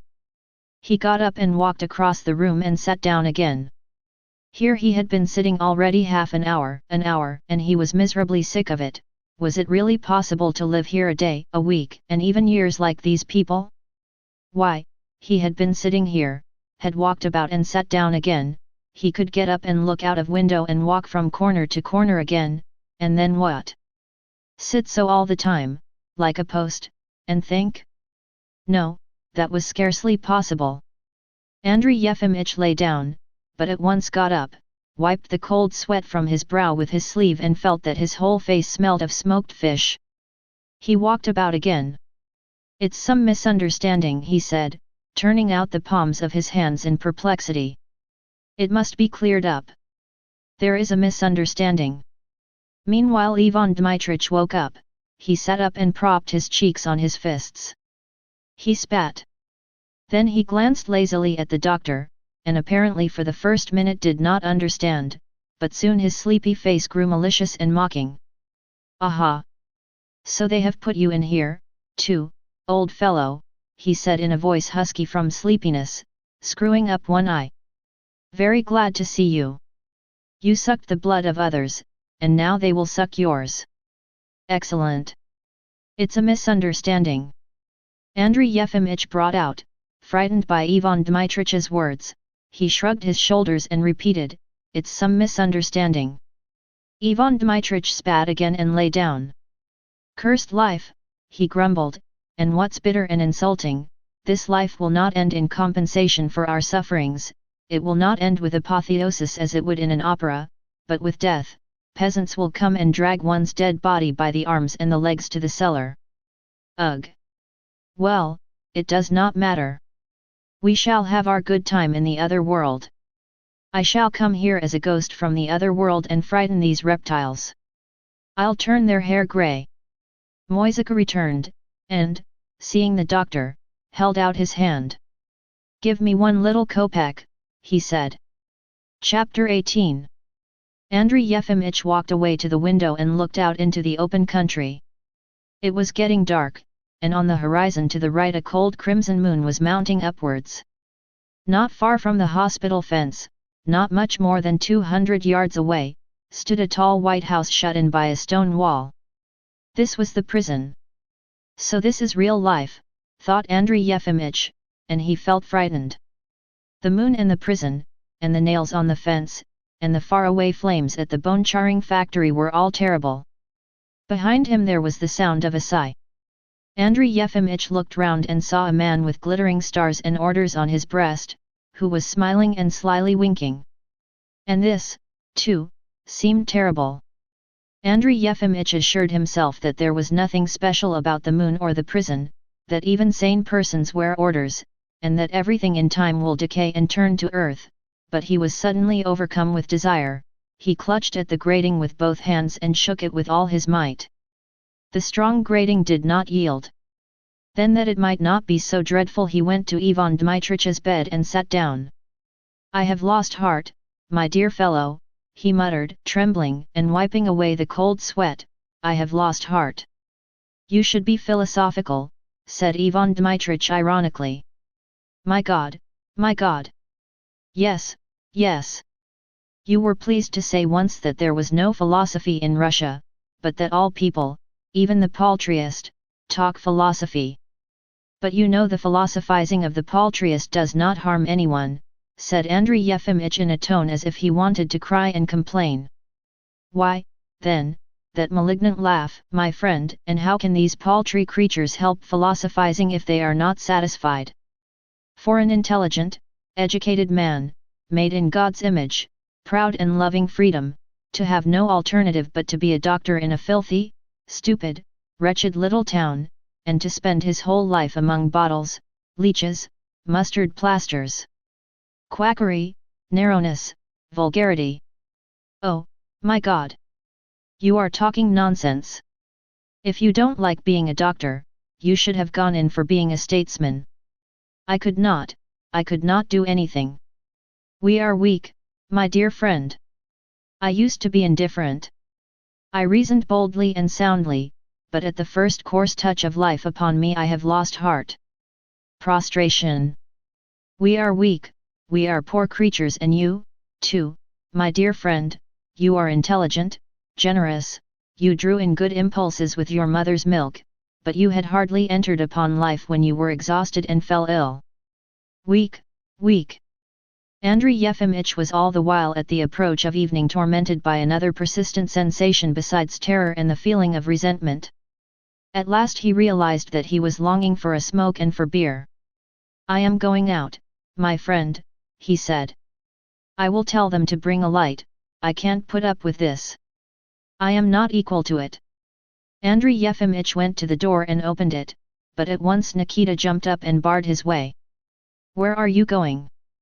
You can't, he said. It's bedtime. But I'm only going out for a minute to walk about the yard, said Andrey Yefimych. You can't, it's forbidden. You know that yourself. But what difference will it make to anyone if I do go out? Asked Andrey Yefimych, shrugging his shoulders. I don't understand. Nikita, I must go out, he said in a trembling voice. I must. Don't be disorderly, it's not right, Nikita said peremptorily. This is beyond everything, Ivan Dmitrievich cried suddenly, and he jumped up. What right has he not to let you out? How dare they keep us here? I believe it is clearly laid down in the law that no one can be deprived of freedom without trial. It's an outrage. It's tyranny. Of course it's tyranny, said Andrey Yefimych, encouraged by Ivan Dmitrievич's outburst. I must go out, I want to. He has no right. Open, I tell you. Do you hear, you dull-witted brute, cried Ivan Dmitrievich, and he banged on the door with his fist. Open the door, or I will break it open. Torturer. Open the door, cried Andrey Yefimych, trembling all over, I insist. Talk away. Nikita answered through the door, talk away. Anyhow, go and call Yevgeny Fyodorovich. Say that I beg him to come for a minute. His honor will come of himself tomorrow. They will never let us out, Ivan Dmitrievich was going on meanwhile. They will leave us to rot here. Oh, Lord, can there really be no hell in the next world, and will these wretches be forgiven? Where is justice? Open the door, you wretch! I am choking, he cried in a hoarse voice, and flung himself upon the door. I'll dash out my brains, murderers! Nikita opened the door quickly, and roughly with both his hands and his knees shoved Andrey Yefimych back, then swung his arm and punched him in the face with his fist. It seemed to Andrey Yefimych as though a huge salt wave enveloped him from his head downwards and dragged him to the bed. There really was a salt taste in his mouth, most likely the blood was running from his teeth. He waved his arms as though he were trying to swim out and clutched at a bedstead, and at the same moment felt Nikita hit him twice on the back. Ivan Dmitrievich gave a loud scream. He must have been beaten too. Then all was still, the faint moonlight came through the grating, and a shadow like a net lay on the floor. It was terrible. Andrey Yefimych lay and held his breath, he was expecting with horror to be struck again. He felt as though someone had taken a sickle, thrust it into him, and turned it round several times in his breast and bowels. He bit the pillow from pain and clenched his teeth, and all at once through the chaos in his brain there flashed the terrible unbearable thought that these people, who seemed now like black shadows in the moonlight, had to endure such pain day by day for years. How could it have happened that for more than 20 years he had not known it and had refused to know it? He knew nothing of pain, had no conception of it, so he was not to blame, but his conscience, as inexorable and as rough as Nikita, made him turn cold from the crown of his head to his heels. He leaped up, tried to cry out with all his might, and to run in haste to kill Nikita, and then Hobatov, the superintendent and the assistant, and then himself, but no sound came from his chest, and his legs would not obey him. Gasping for breath, he tore at the dressing gown and the shirt on his breast, rent them, and fell senseless on the bed. Chapter 19. Next morning his head ached, there was a droning in his ears and a feeling of utter weakness all over. He was not ashamed at recalling his weakness the day before. He had been cowardly, had even been afraid of the moon, had openly expressed thoughts and feelings such as he had not expected in himself before, for instance, the thought that the paltry people who philosophized were really dissatisfied. But now nothing mattered to him. He ate nothing, he drank nothing. He lay motionless and silent. It is all the same to me, he thought when they asked him questions. I am not going to answer. It's all the same to me. After dinner Mikhail Averyanich brought him a 1/4 pound of tea and a pound of fruit pastilles. Duryushka came too and stood for a whole hour by the bed with an expression of dull grief on her face. Dr. Hobatov visited him. He brought a bottle of bromide and told Nikita to fumigate the ward with something. Towards evening Andrey Yefimych died of an apoplectic stroke. At first he had a violent shivering fit and a feeling of sickness, something revolting as it seemed, penetrating through his whole body, even to his fingertips, strained from his stomach to his head and flooded his eyes and ears. There was a greenness before his eyes. Andrey Yefimych understood that his end had come, and remembered that Ivan Dmitrievich, Mikhail Averyanich and millions of people believed in immortality. And what if it really existed? But he did not want immortality and he thought of it only for one instant. A herd of deer, extraordinarily beautiful and graceful, of which he had been reading the day before, ran by him, then a peasant woman stretched out her hand to him with a registered letter. Mikhail Averyanich said something, then it all vanished, and Andrey Yefimych sank into oblivion forever. The hospital porters came, took him by his arms and legs, and carried him away to the chapel. There he lay on the table, with open eyes, and the moon shed its light upon him at night. In the morning Sergei Sergeitch came, prayed piously before the crucifix, and closed his former chief's eyes. Next day Andrey Yefimych was buried. Mikhail Averyanich and Duryushka were the only people at the funeral. The end. Ward Number 6 is a significant short story written by Anton Chekhov in 1892. This thought-provoking work offers several key learning points. 1. Psychological exploration. Ward Number 6 delves deeply into the psyche of the characters, particularly Dr. Andrey Ragin. It teaches us about the power of psychological exploration in literature and the complexity of the human mind. 2. Mental illness and isolation. The story examines themes of mental illness and isolation, as Dr. Ragin experiences a gradual descent into madness while confined to Ward No. 6 of a provincial mental hospital. It encourages us to consider the impact of isolation on mental health. 3. Social critique. Ward No. 6 serves as a social critique of the healthcare system and the treatment of mentally ill individuals in 19th-century Russia. It motivates us to use literature as a platform for critiquing societal issues. 4. Existential and philosophical themes. The story touches on existential and philosophical themes, particularly the question of the meaning of life and the existence of suffering. It prompts readers to contemplate profound questions about human existence. 5. Character transformation. Dr. Ragin's transformation from a detached and rational physician to a patient within the mental ward is a central element of the story. It highlights the potential for dramatic character transformation in literature. 6. Irony and tragedy. The story employs irony and tragic elements, particularly in the ultimate fate of Dr. Ragin. It teaches us about the use of irony and tragedy to convey deeper layers of meaning in literature. 7. The role of empathy. Ward No. 6 emphasizes the importance of empathy and compassion in understanding the experiences of others, particularly those who are marginalized or struggling with mental health issues. 8. Symbolism. The confines of Ward No. 6 serve as a powerful symbol, representing societal constraints and the limitations of human existence. It underscores the use of symbolism in literature. 9. Narrative structure and perspective.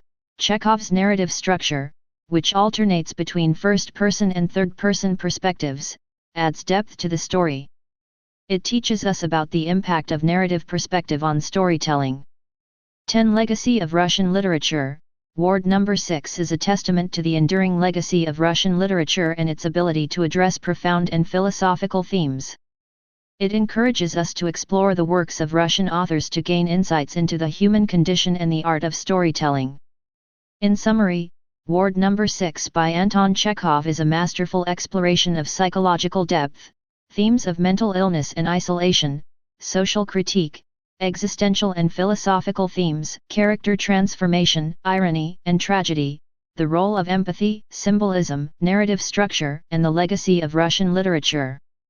Chekhov's ability to craft a deeply philosophical and emotionally resonant narrative continues to captivate readers and offers valuable insights into the complexities of human existence and the art of storytelling. Thank you for listening.